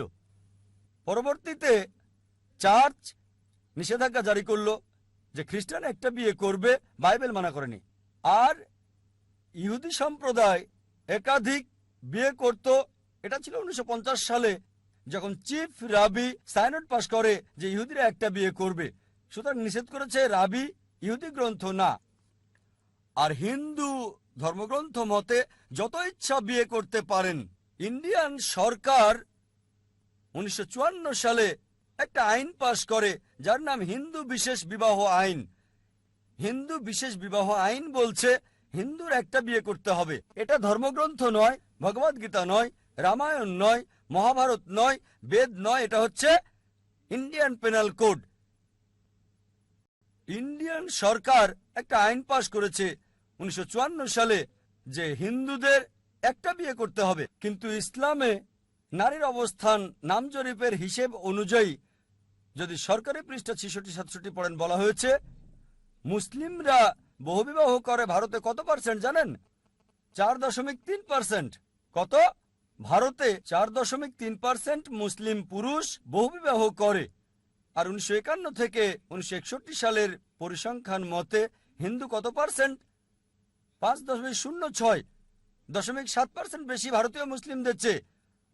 আর ভারত সরকার যদি এটা নিষিদ্ধ করেছে ভারতীয় আইন অনুযায়ী, তারপরও ভারতীয় মুসলিমদের চেয়ে বেশি বহুবিবাহ হিন্দুরা করেছে। কেন? চলুন এবার দেখি কোরআন কি বলে। কোরআন বলছে সূরা নিসা অধ্যায় 4 আয়াত 3, তোমাদের পছন্দের মেয়েকে বিয়ে করো 2, 3 বা 4, কিন্তু যদি ন্যায় বিচার করতে না পারো তাহলে একটা। এই কথাটা যে একটা বিয়ে করো কেবল কোরআনে আছে, আর কোনো ধর্মগ্রন্থে নেই। বলা হয়েছে পছন্দের মেয়েকে বিয়ে করতে 2, 3 বা 4, কিন্তু ন্যায় বিচার করতে না পারলে একটা বিয়ে করো। আর কেউ যদি একের অধিক বিয়ে করতে চায়, কোরআনের দেওয়া একটা শর্ত হলো ন্যায় বিচার করা। যদি সমান আচরণ করতে না পারো, একটা বিয়ে করতে হবে। এখন কি কারণ, যুক্তিসঙ্গত কারণ একজন ভাবতে পারে কেন ইসলাম পুরুষকে একের অধিক বিবাহ নির্দিষ্ট করেছে? অনেক অমুসলিম মনে করে এটা ফরজ, বাধ্যতামূলক। মুসলিম পুরুষের জন্য একাধিক স্ত্রী থাকা ফরজ। এটা বাধ্যতামূলক নয়, অতিরিক্ত। এটা ফরজ না, এটা বাধ্যতামূলক নয়। আপনি কতজন মুসলিম পুরুষকে চেনেন যাদের একাধিক স্ত্রী আছে? বোন, আপনি কতজনকে চেনেন? কতজনকে আপনি চেনেন? অল্প কয়েক। কতজন? অল্প কয়েক। অল্প মানে 1, 2, 3 কয়জন? হ্যাঁ, কমপক্ষে 3 জন। প্রায় 3 জন। ধর্মেন্দ্রের কথা শুনেছেন? হ্যাঁ। তার কজন স্ত্রী ছিল? 2 জন। মুসলিম না অমুসলিম? অমুসলিম। অমুসলিম। আপনার সাবেক মুখ্যমন্ত্রী, ওনার নাম কি? জয়ললিতা। হ্যাঁ। হিন্দু না মুসলিম? হিন্দু না মুসলিম? হিন্দু। হিন্দু। সুন্দর। এরা বিখ্যাত ব্যক্তিত্ব, ঠিক আছে? ইন্ডিয়াতে কয়জন বিখ্যাত ব্যক্তিত্বকে আপনি চেনেন যাদের একের অধিক স্ত্রী? চেনেন এমন 3 জন হতে পারে, ঠিক? হ্যাঁ। হতে পারে তারা আপনার প্রতিবেশী, হতে পারে সহকর্মী। ইন্ডিয়াতে অনেক অমুসলিম আছে যাদের একাধিক স্ত্রী আছে, মুসলিমদের চেয়ে বেশি। চলুন এবার দেখি যুক্তিসঙ্গত কারণ কি, যুক্তি দিয়ে দেখি। স্বাভাবিক অবস্থায় যে কোনো ডাক্তারকে জিজ্ঞেস করলে সে বলবে পুরুষ এবং নারী জন্ম সমান অনুপাতে হয়, ছেলে এবং মেয়ের জন্ম সমান অনুপাতে। কিন্তু যে কোনো ডাক্তার, শিশু বিশেষজ্ঞ, শিশু চিকিৎসক আপনাকে বলবে নারী জাতি, কন্যা সন্তান ছেলে সন্তানের চেয়ে বেশি শক্তিশালী। এ কারণেই কন্যা শিশুর তুলনায় বেশি ছেলে শিশুর মৃত্যুর হার। সুতরাং ছোট সময় থেকেই কন্যা সন্তান ছেলে সন্তানের চেয়ে বেশি হয়। আর জীবনে চলার পথে অনেক মানুষই মারা যায় দুর্ঘটনায়, মদ্যপানের জন্য, যুদ্ধের কারণে। এক্ষেত্রে নারীদের চেয়ে পুরুষের মৃত্যুর হার বেশি। এখন যদি পৃথিবীর দিকে তাকান, দেখা যাবে পুরুষের তুলনায় নারীর সংখ্যা অনেক বেশি। তৃতীয় বিশ্বের কিছু দেশ আছে, যেমন ইন্ডিয়া, যেখানে নারীদের তুলনায় পুরুষের জনসংখ্যা বেশি। আপনি কি জানেন কেন? কারণ হলো মেয়ে ভ্রূণ নষ্ট করা, কন্যা সন্তান হত্যা করা। একটা আর্টিকেল অনুযায়ী একটা প্রোগ্রাম বিবিসিতে দেখাতো, নামটা ছিল লেট হার ডাই, এই নামে প্রোগ্রামটা চলতো। একজন ব্রিটিশ রিপোর্টার এমিলি বেকানন ভারতে আসেন এবং বলেন প্রতি বছর ভারতে 10 লক্ষেরও বেশি ভ্রূণ নষ্ট করা হয় যখন জানা যায় এগুলো কন্যা সন্তান। তিনি আরো বলেন প্রতিদিন 3000-এরও বেশি, গুণ করে দেখেন 1 মিলিয়নের বেশি প্রতি বছর। তামিলনাড়ুর সরকারি হাসপাতালের হিসাব অনুযায়ী এতে বলা হয়েছে 10 জন শিশুর মধ্যে, আপনি কি জানেন কতজনকে মেরে ফেলা হয়? 4। আপনি কি এটা জানতেন? তামিলনাড়ু, আপনার এলাকা, আপনার প্রিয় এলাকা, সরকারি হিসেব মতে 10 জন জীবিত কন্যা সন্তানের সরকারি হাসপাতালে 4 জনকে মেরে ফেলা হয়। বিলবোর্ড লাগানো আছে রাজস্থানে, সেখানে লেখা আছে যে 500 রুপি খরচ করুন আর বাঁচান 5 লাখ রুপি। তাহলে এর মানে কি? 500 রুপি খরচ করুন, আল্ট্রাসোনোগ্রাফি করুন, অ্যামনিওসেন্টিসি করুন, কন্যা সন্তান চিহ্নিত করুন আর গর্ভপাত করুন, আর 5 লাখ রুপি বাঁচান। 5 লাখ রুপি। হয়তো লালন পালনের খরচ হবে 2 লাখ রুপি, বাকিটা দিতে হবে যৌতুক। যদি ইন্ডিয়াতে হীনচর্চা বন্ধ করেন, এই প্রিয় দেশে কন্যা সন্তান হত্যা করা বন্ধ করেন, ভ্রূণ নষ্ট করা বন্ধ করেন, তবে ইন্ডিয়াতেও পুরুষ জাতির তুলনায় নারী জাতির সংখ্যা বেশি হবে। পৃথিবীর দিকে তাকিয়ে দেখেন, যদি শুধু নিউ ইয়র্কে দেখেন, পুরুষের তুলনায় 10 লক্ষ মহিলা বেশি। কেবল ইউএসএতে 7.8 মিলিয়ন মহিলা বেশি। ইউকেতে পুরুষের তুলনায় 4 মিলিয়ন মহিলা বেশি। জার্মানিতে পুরুষের তুলনায় 5 মিলিয়ন মহিলা বেশি। রাশিয়াতে পুরুষের চেয়ে 9 মিলিয়ন নারী বেশি। আর ঈশ্বরই জানেন সারা পৃথিবীতে কত মিলিয়ন মহিলা পুরুষের তুলনায় বেশি হবে। বোন, ধরুন আমি আপনার চিন্তার সাথে একমত হলাম, বললেন 1 পুরুষ 1 নারী। বোন, যদি আমি একমত হই আপনার সাথে 1 পুরুষ 1 নারী, আর ধরেন আমার বোন সে আমেরিকায় থাকে, বা আপনার বোন সে আমেরিকায় থাকে, আর ধরেন সবাই পূর্ণ হয়ে গেছে, এক পুরুষ এক নারী একেবারে পূর্ণ, তারপরও 7.4 মিলিয়ন নারী যারা জীবনসঙ্গী পাবে না, একজন পুরুষ একজন নারী। তাহলে এখন বিকল্প হচ্ছে 7.8 মিলিয়ন নারীর জন্য এমন একজনকে বিয়ে করতে হবে যার আগে বিয়ে হয়েছে বা জনগণের সম্পদ হবে। হয়তো বলবেন ডক্টর জাকির নায়েক জনগণের সম্পদ, এত কঠিন কথা বললেন। বোন, এটা হচ্ছে সবচেয়ে ভালো শব্দ যেটা আমি বলতে পারি। আমি পাবলিক প্রপার্টির চেয়ে ভালো শব্দ ব্যবহার করতে পারছি না। আমেরিকার হিসাব মতে আপনি জানেন একজন পুরুষ একজন স্ত্রীর সাথে স্থায়ী হওয়ার পূর্বে গড়ে 8 জন ভিন্ন ভিন্ন সেক্স পার্টনার থাকে। এটা কি জানেন আপনি? গড়ে 8 জন।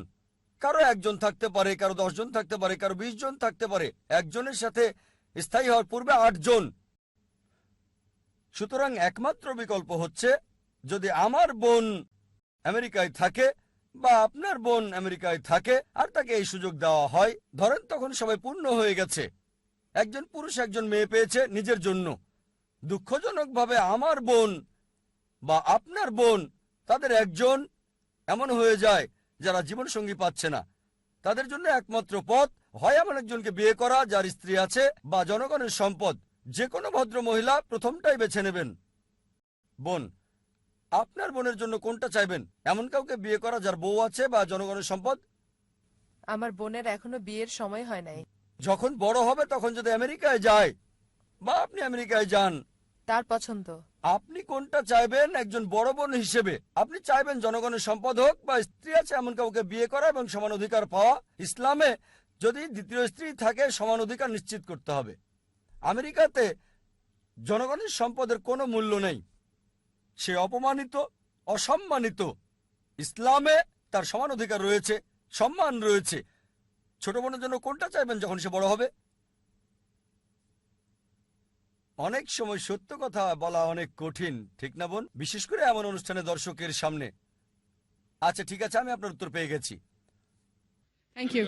আপনার নীরবতায় বলে দিচ্ছে। এ কারণেই ইসলামে পুরুষকে একাধিক বিয়ে করার অনুমতি দেয়, নারীকে রক্ষা করার জন্য, তাকে ছোট করার জন্য না। আপনার এই প্রশ্নে যে এটা কি বাধ্যতামূলক স্বামী স্ত্রীর কাছে অনুমতি নেবে? বাধ্যতামূলক না, কারণ যদি সে রক্ষা করতে চায়, যদি অন্য কোনো মহিলাকে রক্ষা করতে চায়, বোন আমি মানছি যে স্বাভাবিক অবস্থায় কোনো মহিলাই চাইবে না তার স্বামীকে অন্য কোনো মহিলার সাথে শেয়ার করতে, এটা আমরা মানি, এটা মানুষের স্বভাব। কিন্তু সেই মহিলা যদি ভালো মুসলিমা হয়, যদি ভালো মুসলিম নারী হয়, সে কি করবে? বড় ক্ষতি ঠেকাতে গিয়ে ছোট ক্ষতি মেনে নেবে। সে বলবে জানি স্বামী শেয়ার করা আমার জন্য ক্ষতি, কিন্তু আমি বরং ছোট ক্ষতি মেনে নেব আমার বোনকে জনগণের সম্পদ হওয়া থেকে রক্ষা করার জন্য। সে একজন ভালো মানুষ, সুতরাং অবশ্যই সে তার স্বামীকে অনুমতি দেবে দ্বিতীয় বিয়ে করার জন্য, যদি সে ভালো মুসলিমা হয়। অনুমতি নেওয়াটা ফরজ না, তবে নিলে ভালো। কমপক্ষে জানানোটা জরুরি যাতে করে সে দুই স্ত্রীর সাথে ন্যায় বিচার করতে পারে। আশা করি উত্তরটা পেয়েছেন। ধন্যবাদ। আর আমার সামনের মাইক বাম দিকে যে ভাই আছেন, আপনি আপনার নাম এবং পেশা বলুন। আমি পল, আমার পেশা আমি একজন পোস্ট গ্রাজুয়েট শিক্ষক। আমার প্রথম প্রশ্ন, আপনি আমাকে ভাই বললেন, তাহলে ভাই এবং মুসলিম ভাইয়ের মধ্যে পার্থক্য কি? দ্বিতীয় প্রশ্ন, এই প্রদর্শনীতে দেখছি বাদ্যযন্ত্র রাখা আছে, আপনি এগুলো নিষিদ্ধ করেছেন। বাদ্যযন্ত্র, আমার ভাইয়েরা বাদ্যযন্ত্র ব্যবহার করছে না, কিন্তু মালয়েলিয়াম কদর ইব্রাহিম বলেছেন কিছু বাদ্যযন্ত্র মনকে শান্ত করে এবং প্রশান্তি আনে। এটা কি যুক্তিসঙ্গত? আমি আসল কারণটা জানতে চাই। ভাই দুটো প্রশ্ন করলেন। প্রথমটা হচ্ছে যে আপনি আমাকে ভাই বলছেন, তাহলে আমার আর আপনার মধ্যে পার্থক্য কোথায়? ইসলামে দুই ধরনের ভাই আছে, একটা হচ্ছে মানবজাতি ভাই ভাই, আরেকটা বিশ্বাসীরা ভাই। এখন সবাই মানবজাতি হোক মুসলিম বা অমুসলিম, সে আমার মানবতার ভাই, কারণ আমাদের আদি উৎস এক, আদম এবং ইভ। ঠিক, একজন মুসলিম বিশ্বাসের ক্ষেত্রে আমার ভাই। যদি আপনি ইসলাম গ্রহণ করেন, যদি গ্রহণ করেন আপনার ইচ্ছাকে ঈশ্বরের কাছে সমর্পণ করেন, মানবতার ভাই থেকে আমি আপনাকে বিশ্বাসের ভাই বলবো।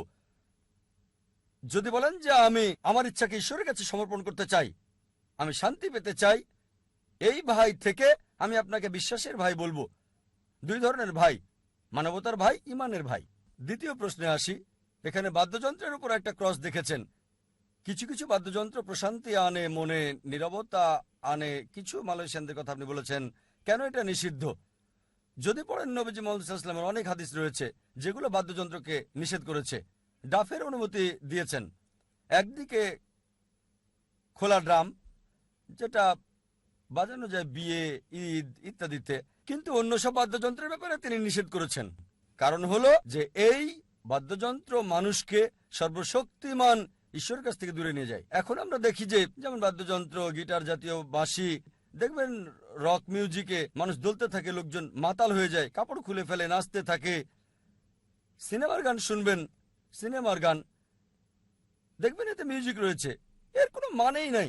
1 2 3 1 2 3 কি 1 2 3 4 5 6 7 8 এভাবে বলতে থাকে। কি বলতে থাকে? তারপর গান শোনা যায়, নায়ক নায়িকাকে বলছে, मैं तुम्हारे लिए चांद तोड़ के लेके आऊंगा, मैं तुम्हारे लिए सितारे तोड़ के लेके आऊंगा। তোমার জন্য চাঁদ এনে দেব, তোমার জন্য তারা এনে দেব। এটা একেবারে অযৌক্তিক। কোন প্রেমিক কি তারা এনে দিতে পারবে? পারবে না। তারপরও বলে কেন? গান। সুতরাং গানের সাথে আপনি মোহে চলে যান।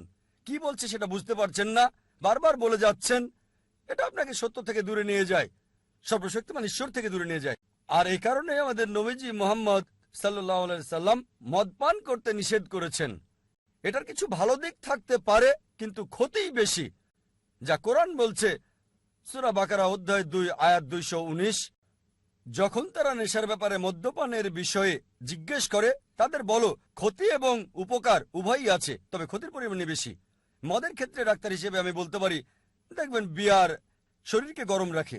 লোকজন আমাকে বলে, ভাই জাকির, বিয়ারটা তো ভালো, শরীর গরম রাখে। আমি বলি, শরীর গরম রাখতে চাইলে মধু খান, মধু শরীর বেশি গরম রাখে, কিন্তু মধুতে সেই নেশা নেই যা বিয়ারে আছে। সুতরাং গরমের চেয়ে নেশাটাই মুখ্য।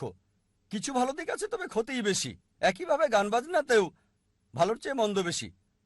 আর এই কারণে এখন আমরা দেখি বাদ্যযন্ত্র, গান বাজনা এইসব মানুষকে সত্য সুন্দরের পথ থেকে, ঈশ্বরের কাছ থেকে দূরে নিয়ে যায়।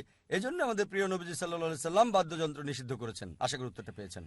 বাঁশি, বিশেষভাবে বাঁশি, বাঁশি শোনা যাবে কিনা এটা আমার প্রশ্ন। দেখুন, আমি ড্রাম এসবের ব্যাপারে বলছি না। ভাই, আপনি বলছেন যে যারা কোরআন জানে আর যারা কোরআন জানে না, এটা একই জিনিস বলছেন, এসব ব্যাপারে বলছি না। কথা বলছেন বিশ্বাসের ভাই, মানবতার ভাই। এই হ্যাঁ ব্যাপারে হ্যাঁ, আমি বুঝতে পারিনি। দুটোতেই মন্তব্য করেছে। বাঁশির ব্যাপারে বলছে, সুতরাং বাঁশি এখানে মূল প্রশ্ন। হ্যাঁ, যে কেউ হতে পারে। হিন্দি সিনেমার অনেক গানে বাঁশি ব্যবহার দেখবেন আপনারা, জানেন? বাঁশি অনেক হিন্দি সিনেমার গানেই, এমনকি তামিল সিনেমা বা মালায়ালাম সিনেমা, আমি জানি না, এসবে বাঁশি ব্যবহার হয়। এটা মানুষকে মোহে রাখে, জানেন? এটা ভগবদ গীতাতেও উল্লেখ আছে। ভগবদ গীতায় শ্রীকৃষ্ণ বাঁশি ব্যবহার করতেন। হ্যাঁ, কেন জানেন? আনতে, কি জন্য? মনে প্রশান্তি আনতে। সে তীরে যেত, নদীর তীরে, হ্যাঁ, এবং বাঁশি বাজতো কেন? গোপীর স্ত্রীর সাথে নাচতে। গোপী স্ত্রী, ঠিক। এটা এজন্য আমরা এগুলো বিশ্বাস করি না। আমরা জানি, নারীদের সম্মান করি। যখন কোনো নারীকে দেখি, দৃষ্টি অবনত করি। যদি সে আপনার বোন, আপনার মা, আপনার স্ত্রী না হয়, তাহলে সেক্ষেত্রে কোরআন বলছে সূরা নূর অধ্যায় 24 আয়াত নাম্বার 30 যে পুরুষরা দৃষ্টি অবনত রাখবে, নারীরা দৃষ্টি অবনত রাখবে।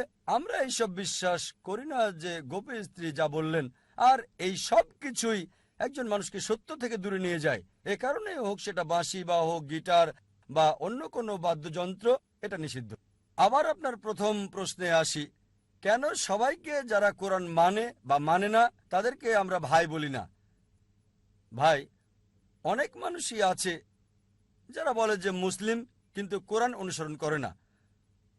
তাহলে তো আমার এভাবে বলতে হবে যে মুসলিম ভাই, তবে কোরআন মানে না। এজন্য আমি বলি বিশ্বাসের ভাই। এর মানে হচ্ছে যে তার ইচ্ছাকে ঈশ্বরের কাছে সমর্পণ করেছে। হয়তো সে ভালো মুসলিম না, ঠিক। আর মানবতার ভাই মানে আপনি মানুষ, আপনাকে ভাই বলবো। তবে বিশ্বাসের ভাই মানে যে ব্যক্তি নিজের ইচ্ছাকে আল্লাহর কাছে সমর্পণ করে। এখন যদি বলেন শান্তি চান নিজের ইচ্ছাকে ঈশ্বরের কাছে সমর্পণ করার মাধ্যমে, প্রথমে দেখেন ঈশ্বরের ইচ্ছাটা কি।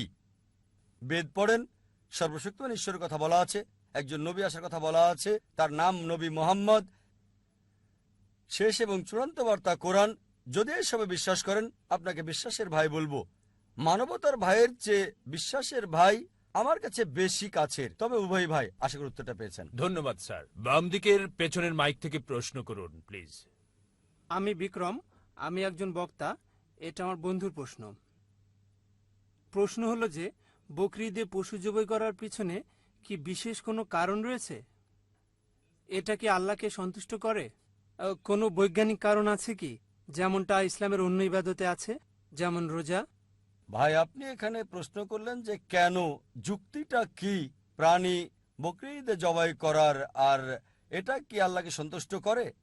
এর কি কোনো বৈজ্ঞানিক কারণ আছে ইসলামের অন্য বিষয়গুলোর মতো? যেমন ভাই, আল্লাহ বলেন সূরা হজের অধ্যায় 22 আয়াত নম্বর 37, রক্ত মাংস আল্লাহ সুবহানাহু ওয়া তাআলার কাছে যায় না, রক্ত মাংস তার প্রয়োজন নেই, আপনার সৎকর্ম তাকওয়া তার কাছে পৌঁছে। তাই আমরা প্রাণী জবাই করি রক্ত মাংসের জন্য নয়, আল্লাহর উদ্দেশ্যে। অন্যান্য ধর্মেও এমনই হয়। অন্য ধর্মে ছাগল জবাই করে ঈশ্বরের জন্য, আর মূর্তির সামনে রাখা হয়। হয়তো কেউ এগুলো খাবে, ধর্মগুরু বা অন্য কেউ, কিন্তু এটাকে রেখে আসেন মূর্তির সামনে ঈশ্বরের জন্য। কোরআন বলছে সূরা আনাম অধ্যায় 6 আয়াত নম্বর 14, আল্লাহ সুবহানাহু ওয়া তাআলা তিনি সবাইকে খাওয়ান, তার খাবারের প্রয়োজন নাই। তাই যখন আমরা প্রাণী জবাই করি, মনে করি না যে রক্ত মাংস আল্লাহর কাছে যায়। এটার কারণ নবী ইব্রাহিম আলাইহিস সালামের ঘটনা স্মরণ করা। যখন সর্বশক্তিমান ঈশ্বর নবী ইব্রাহিম আলাইহিস সালামকে বললেন যে ঈশ্বরের পর পৃথিবীতে সবচেয়ে তোমার প্রিয় জিনিস কি, তিনি বললেন আমার সন্তান। সর্বশক্তিমান ঈশ্বর তখন বললেন যে সবচেয়ে প্রিয় জিনিসটা তুমি কি আমাকে উৎসর্গ করতে পারবে? আর নবী ইব্রাহিম আলাইহিস সালাম এই নির্দেশ শুনলেন। তখন ছেলে তিনি বললেন ইসমাইল আলাইহিস সালাম যে বাবা, আপনি চোখ বেঁধে নেন, কেননা আমাকে ভালোবাসেন, আমাকে দেখলে দায়িত্বটা পালন নাও হতে পারে যা ঈশ্বর চান। এইভাবে এই ঘটনা চলে আসছে। যখন তিনি সন্তানকে জবাই করতে গেলেন, সন্তানের স্থলে একটি ভেড়া দেওয়া হলো, একটা ছাগল দেওয়া হলো। সেটাকে স্মরণ করতেই আমরা বকরিদ উদযাপন করে থাকি। যখন আমরা প্রাণী জবাই করি, তখন এটা দিয়ে পৃথিবীকে জানাই মানুষের উৎসর্গ সর্বশক্তিমান ঈশ্বরের দরকার নাই। তিনি নবী ইব্রাহিম আলাইহিস সালামকে পরীক্ষা করছিলেন। এমন না যে নবী ইব্রাহিম পাশ করবে না ফেল করবে, তিনি জানতেন না। তিনি ভালোভাবে এটা জানতেন যে আমার নবী ইব্রাহিম পরীক্ষায় পাশ করতে পারবে। এটা আমাদের স্মরণ করিয়ে দেয় মানুষ উৎসর্গ করা নিষিদ্ধ। এমনকি এখনো, বিশেষ করে আমাদের এই দেশে ইন্ডিয়াতে, প্রতিদিন মানুষকে উৎসর্গ করা হচ্ছে ঈশ্বরের নামে, যা একেবারে নিষিদ্ধ। এখানে আমাদের স্মরণ করাচ্ছে সর্বশক্তিমান ঈশ্বরের মানুষ উৎসর্গ প্রয়োজন নেই। আবার আমরা যখন পশু জবাই করি, মনে করি না যে রক্ত মাংস সর্বশক্তিমান ঈশ্বরের কাছে যায়। পশু জবাইয়ের যে মাংস, সেই মাংসের 1/3 দিতে হয় গরিব লোকদের, আরেক অংশ আত্মীয় স্বজনকে দিতে হয়। নিজে বড় জোর 1/3 রাখতে পারেন। এখানে আবার ভাগ করছি, যদি চান পুরোটাই গরিবদের দিতে পারেন, তবে কমপক্ষে 1/3 আত্মীয় স্বজনদের, 1/3 নিজের জন্য। এভাবে গরিবদের সাহায্য করা হচ্ছে, গরিবদের খাওয়ানো হচ্ছে। আমাদের এটাও স্মরণ করাচ্ছে যে মানুষ উৎসর্গ নিষিদ্ধ। আর সর্বশক্তিমান ঈশ্বরের কোনো প্রাণীর রক্ত মাংসের প্রয়োজন নেই। একই সাথে আমরা গরিবদের সাহায্য করছি, খাবার দিচ্ছি এবং ভ্রাতৃত্ব বৃদ্ধি করছি। আশা করি উত্তরটা পেয়েছেন। আমার ডান দিকের একজন অমুসলিম বোন থেকে একটা প্রশ্ন নিচ্ছি। শুভ সন্ধ্যা স্যার। স্যার, আমার দুটো প্রশ্ন এই সন্ধ্যায়। প্রথমটা হলো শরিয়া কি? কারণ আমরা কোরআন মানি পবিত্র গ্রন্থ, জীবনধারণ সবকিছু এর উপর ভিত্তি করে। কিন্তু শরিয়া কি? কারণ গতকাল বিবিসিতে দেখেছি অপরাধীকে শাস্তি দেওয়া হচ্ছে শরিয়াতে যা লেখা আছে তার উপর ভিত্তি করে। আমি জানতে চাই এটা কি। এটা আমার প্রথম প্রশ্ন। দ্বিতীয় প্রশ্ন,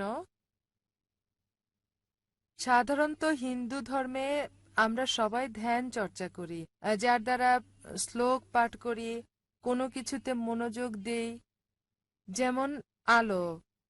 কিন্তু আপনি যখন শ্লোক পাঠ করেন, আয়াত পাঠ করেন, কিভাবে মনোযোগ দেন আয়াতের উপর, বা কিভাবে ঈশ্বরের সাথে কথা বলেন?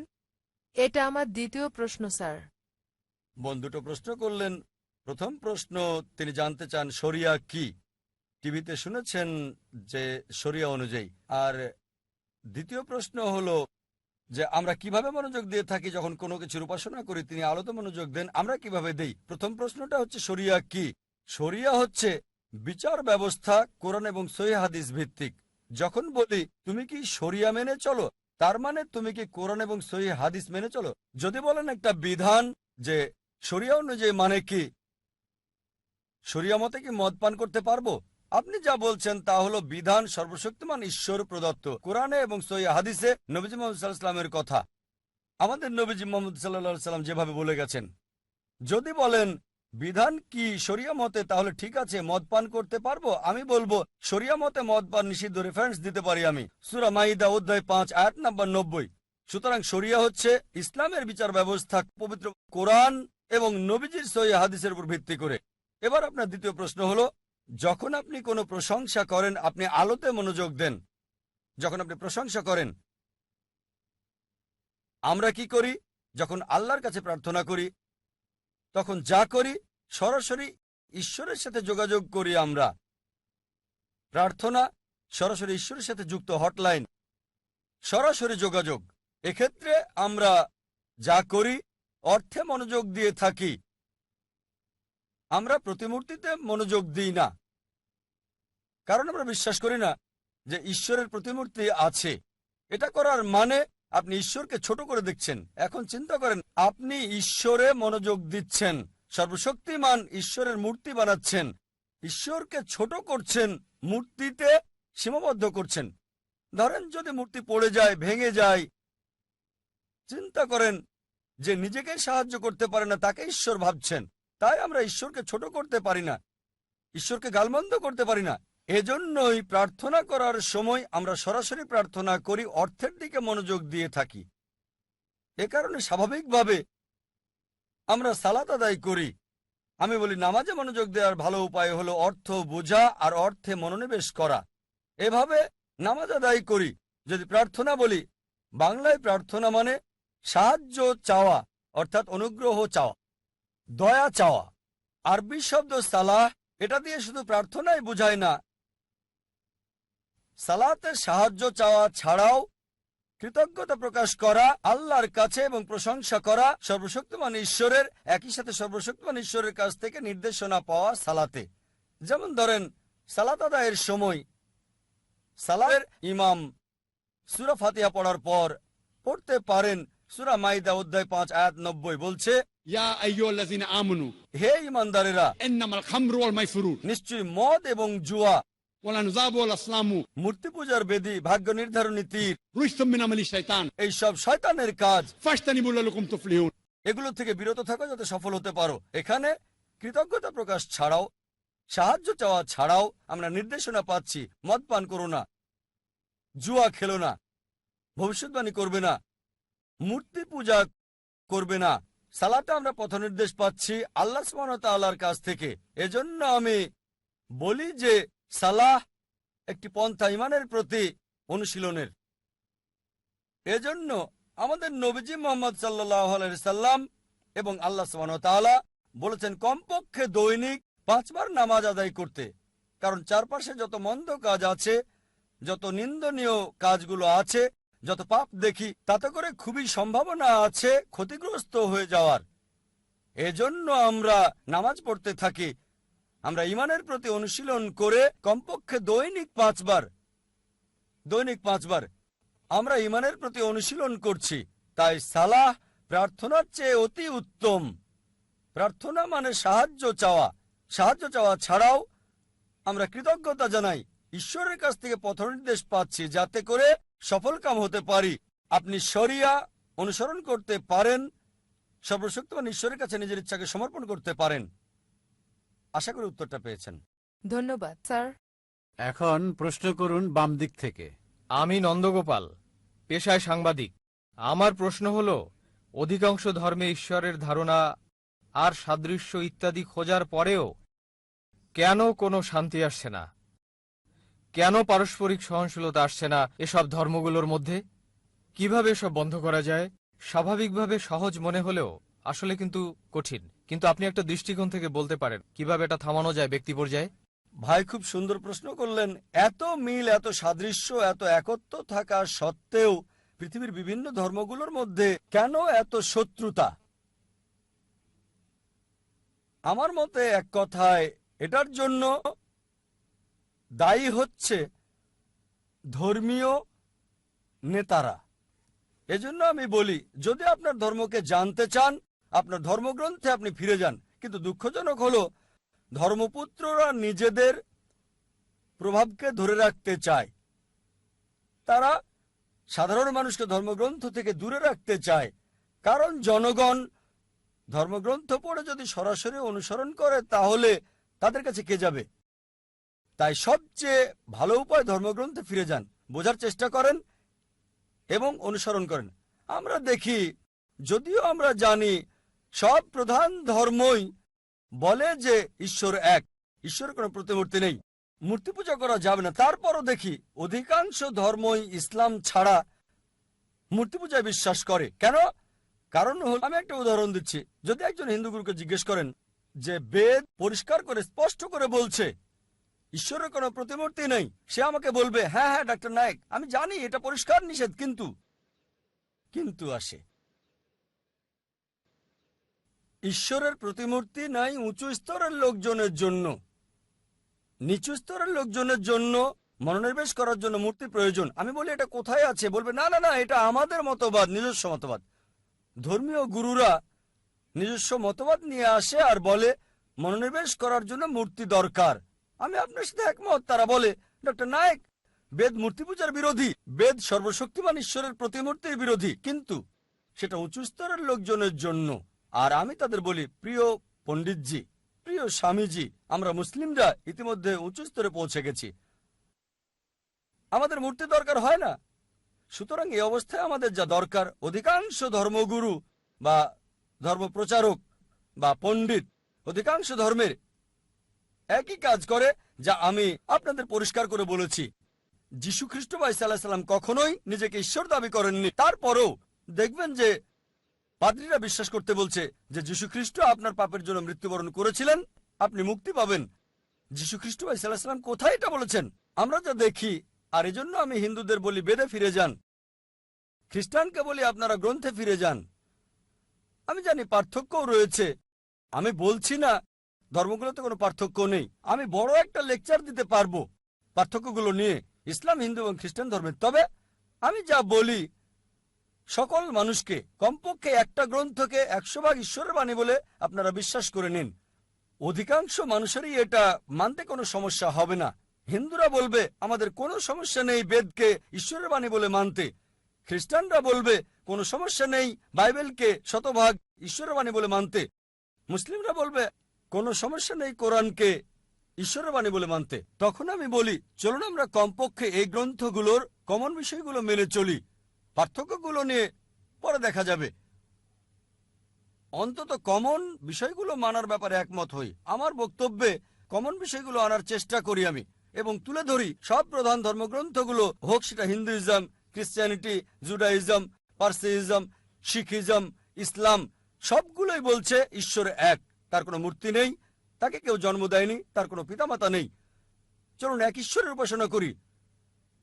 সব প্রধান ধর্মগ্রন্থগুলো, জুডাইজম, ক্রিশ্চিয়ানিটি, হিন্দুইজম, বুদ্ধিজম, পার্সিজম, এগুলো বলছে যে পৃথিবীতে একজন নবী আসবেন, তার নাম মোহাম্মদ সাল্লাল্লাহু আলাইহি সাল্লাম। আমি একটা লেকচার দিতে পারবো মোহাম্মদ সাল্লাল্লাহু আলাইহি সাল্লাম হিন্দু ধর্মগ্রন্থে, পুরো একটা লেকচার দিতে পারবো মোহাম্মদ সাল্লাল্লাহু আলাইহি সাল্লাম প্রধান প্রধান ধর্মগ্রন্থগুলোতে। আমি বলবো, চলুন একমত হই, ঈশ্বর এক, তার জন্ম হয় নাই, কোনো প্রতিমূর্তি নাই, কোনো মূর্তি নাই। দ্বিতীয় হচ্ছে, সব প্রধান ধর্মগ্রন্থই বলছে একজন নবী আসবেন, তিনি সর্বশেষ নবী, তার নাম মুহাম্মদ।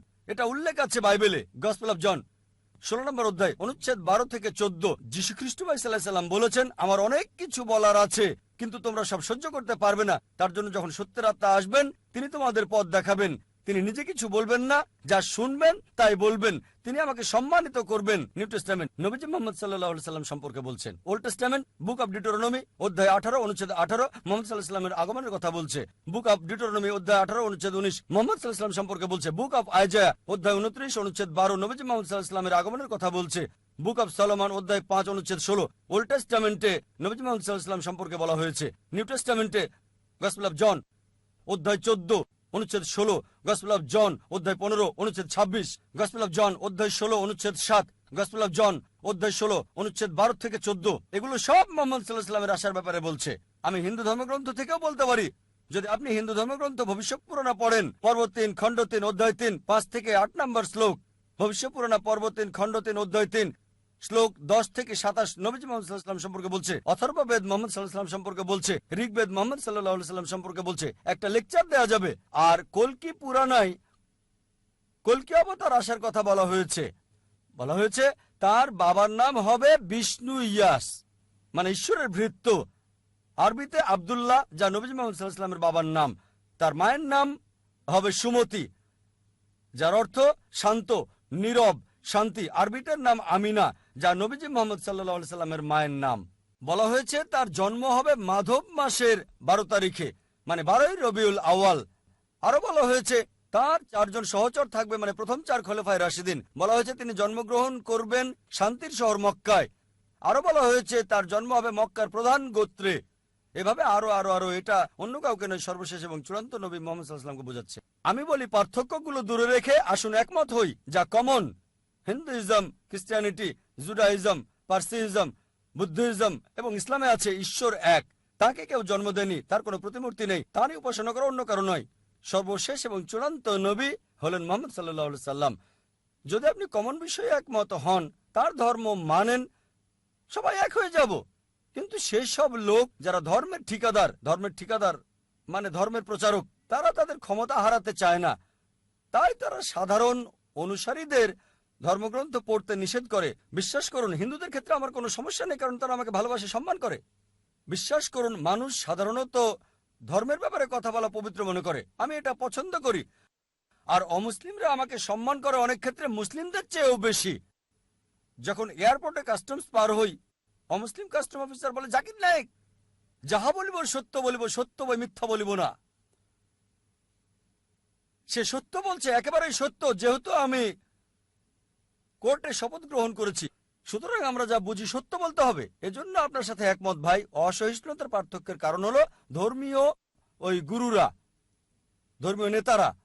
এ কারণে আমাদেরকে গ্রন্থগুলো সাদৃশ্য দেখতে হবে, কমন বিষয়ে এক হতে হবে, তাহলে সমগ্র মানব জাতি এক ভ্রাতৃত্বে আবদ্ধ হবে। আশা করি উত্তরটা পেয়েছেন। ধন্যবাদ ডক্টর জাকির নায়েক। সবশেষে আমরা আরেকটি প্রশ্ন নেব। যদি এখানে কোনো অমুসলিম বোন না থাকে, ওদিকে অমুসলিম ভাই অপেক্ষা করছে। হ্যাঁ, একটা প্রশ্ন অমুসলিমদের পক্ষ থেকে। এক সময় সে আমার প্রতিবেশী ছিল, সে সব সময় জিজ্ঞেস করত। বলুন বোন। আসসালামু আলাইকুম, আমার নাম হুসনা, আমি গৃহিণী। আমার প্রশ্ন হলো, মানে আমার প্রতিবেশীর প্রশ্ন, প্রত্যেক মুসলিমই কোরআন অনুসরণ করে সারা পৃথিবীতে, তাহলে কেন এতগুলো দল? আমার প্রতিবেশী সব সময় জিজ্ঞেস করত, আরো বলতো, কেন তোমরা বলো এক আল্লাহ? কারণ অনেক দলই আছে যারা বলছে নামাজ আদায় করার সময় মাথা ঢাকার দরকার নাই, আর যেমন প্রথম আঙ্গুল নাড়ানো ইত্যাদি ইত্যাদি। বোন প্রশ্ন করলেন যে তার প্রতিবেশী বলছে যদি সব মুসলিম কোরআনে বিশ্বাস করে, একই গ্রন্থে বিশ্বাস করে, তাহলে এতগুলো দল কেন, বিভক্তি কেন? উত্তর দেওয়া হয়েছে পবিত্র কোরআনের সূরা আল ইমরান অধ্যায় 3 আয়াত 103, ওয়াতাসিমু বিহাবলিল্লাহি জামিআ ওয়া লা তাফাররাকু। আল্লাহর রজ্জুকে শক্ত করে ধরো এবং বিভক্ত হও না। আল্লাহর রজ্জু হলো পবিত্র কোরআন। মুসলিমদের উচিত আল্লাহর রজ্জুকে শক্ত করে ধরা এবং বিভক্ত না হওয়া। যদি বিভক্তির ব্যাপারে বলেন, আল্লাহ বলেছেন সূরা আনাম অধ্যায় 6 আয়াত নাম্বার 159, হে নবী, কেউ যদি ইসলামে দল উপদল তৈরি করে, তার ব্যাপারে তোমার কিছু করার নেই। তাই বিভক্তি হচ্ছে ইসলামে হারাম। আমাদের সবার লেভেল একটাই, সেটা মুসলিম। এজন্য আমার লেকচারে সূরা আল ইমরান অধ্যায় 3 আয়াত 64-তে বলেছি, تعالوا إلى كلمة سواء بيننا وبينكم ألا نعبد إلا الله ولا نشرك به شيئا ولا يتخذ بعضنا بعضا أربابا من دون الله فإن تولوا فقولوا اشهدوا بأننا مسلمون। আমরা সাক্ষ্য বহন করি যে আমরা মুসলিম, আমরা ইসলামকে বিভক্ত করি না। ইসলামে এসবের কোনো জায়গা নেই। দুঃখজনকভাবে মানুষ কোরআন এবং সুন্নাহ থেকে দূরে সরে গেছে আর বিভক্তি সৃষ্টি করেছে ইসলামে। ইসলামে বিভক্তির কোনো চান্স নেই। বিস্তারিত জানার জন্য আমার ভিডিও ক্যাসেট দেখতে পারেন, যেটা গত পিস কনফারেন্সে শেষ দিনে দিয়েছিলাম। মুসলিম উম্মার ঐক্য এই বিষয়ে সেখানে ভালোভাবে বলা হয়েছে। আশা করি উত্তরটা পেয়েছেন। এখন আমরা শেষ প্রশ্নটি নিচ্ছি অমুসলিম ভাই থেকে। প্রথমে আমি আমার পক্ষ থেকে আন্তরিক বিনীত সম্মান জানাচ্ছি বিশ্বাসের ভাইয়ের চেয়ে মানবতার ভাইকে সুযোগ করে দেওয়ার জন্য। এটা আমার স্বাভাবিক বিনয়, আন্তরিক কৃতজ্ঞতা। আমি এটা খুবই পছন্দ করি। আমার প্রশ্ন হল, এক পৃথিবী সত্য, সবাই এটাতে একমত। এক ঈশ্বর, আমার মনে হয় সব মানুষ ধীরে ধীরে এটাও মানছেন। সুতরাং বহু ঈশ্বর যখন ছিল, অনেক ধর্ম সেখানে ছিল। আমার মনে হয় ঈশ্বর চান যে আগের মতো, যেমন অতীতে এক ঈশ্বর ছিল, এক পৃথিবী ছিল আর এক ধর্ম। একজনের কাছ থেকে এসেছি, তবুও অনেক ঈশ্বর, অনেক ধর্ম। ঈশ্বর সেটাই চাচ্ছেন আমাদেরকে সেখানে ফিরিয়ে নিতে, যেখানে এক ঈশ্বর, এক পৃথিবী, এক ধর্ম। আপনি কি মনে করেন এটা ঈশ্বর দ্বারা প্রতিষ্ঠিত হবে নাকি মানুষ দ্বারা? আমার দ্বিতীয় প্রশ্ন হল, আমিষ এবং নিরামিষ ভোজী কোনটা উত্তম?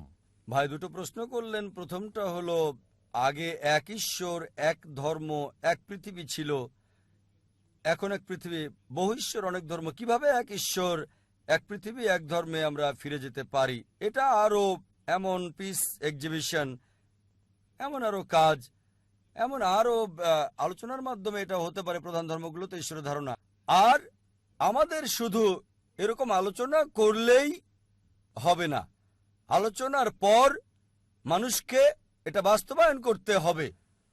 আপনার কাছে আমার অনুরোধ ভাই, এটা বাস্তবায়ন করুন যে ঈশ্বর এক, ধর্ম একটাই, ঈশ্বর কেবল একজনই, তাকে কেউ জন্ম দেয়নি, তার কোনো প্রতিমূর্তি নেই। এই এক ধর্ম, সর্বশক্তিমান ঈশ্বরের কাছে নিজের ইচ্ছাকে সমর্পণ করার এই ধর্ম গ্রহণ করুন। এই ধর্ম গ্রহণ করেন। যদি মানেন ঈশ্বর একজন, তার কোনো প্রতিমূর্তি নেই, কেউ তাকে জন্ম দেয়নি, তিনি স্বয়ংসম্পূর্ণ, তাহলে আমরা সবাই এক হতে পারবো।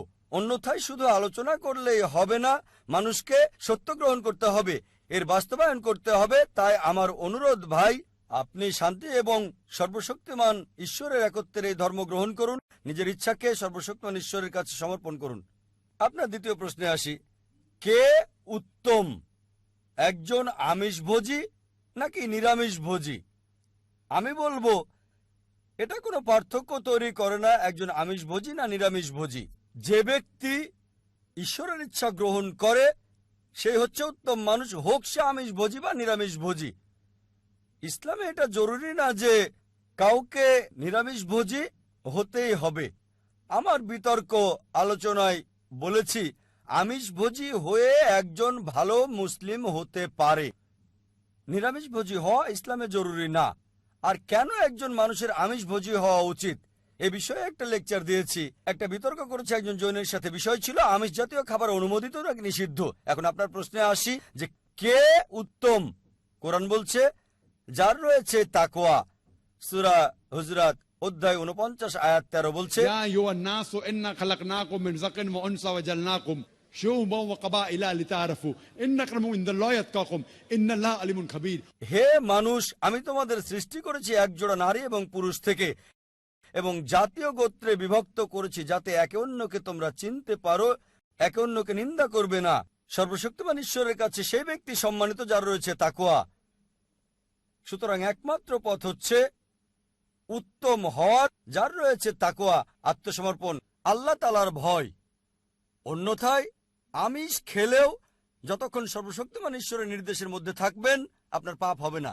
আমি প্রমাণ করব হিন্দু গ্রন্থ থেকে, খ্রিস্টানদের বাইবেল থেকে, পাশাপাশি কোরআন থেকে। সুতরাং মূল কথা হচ্ছে সেই উত্তম যার রয়েছে তাকওয়া, যার ভয় আছে, খোদাভীরুতা আছে। আশা করি উত্তরটা পেয়েছেন। ওয়া আখির দাওয়ানা আলহামদুলিল্লাহি রাব্বিল আলামিন।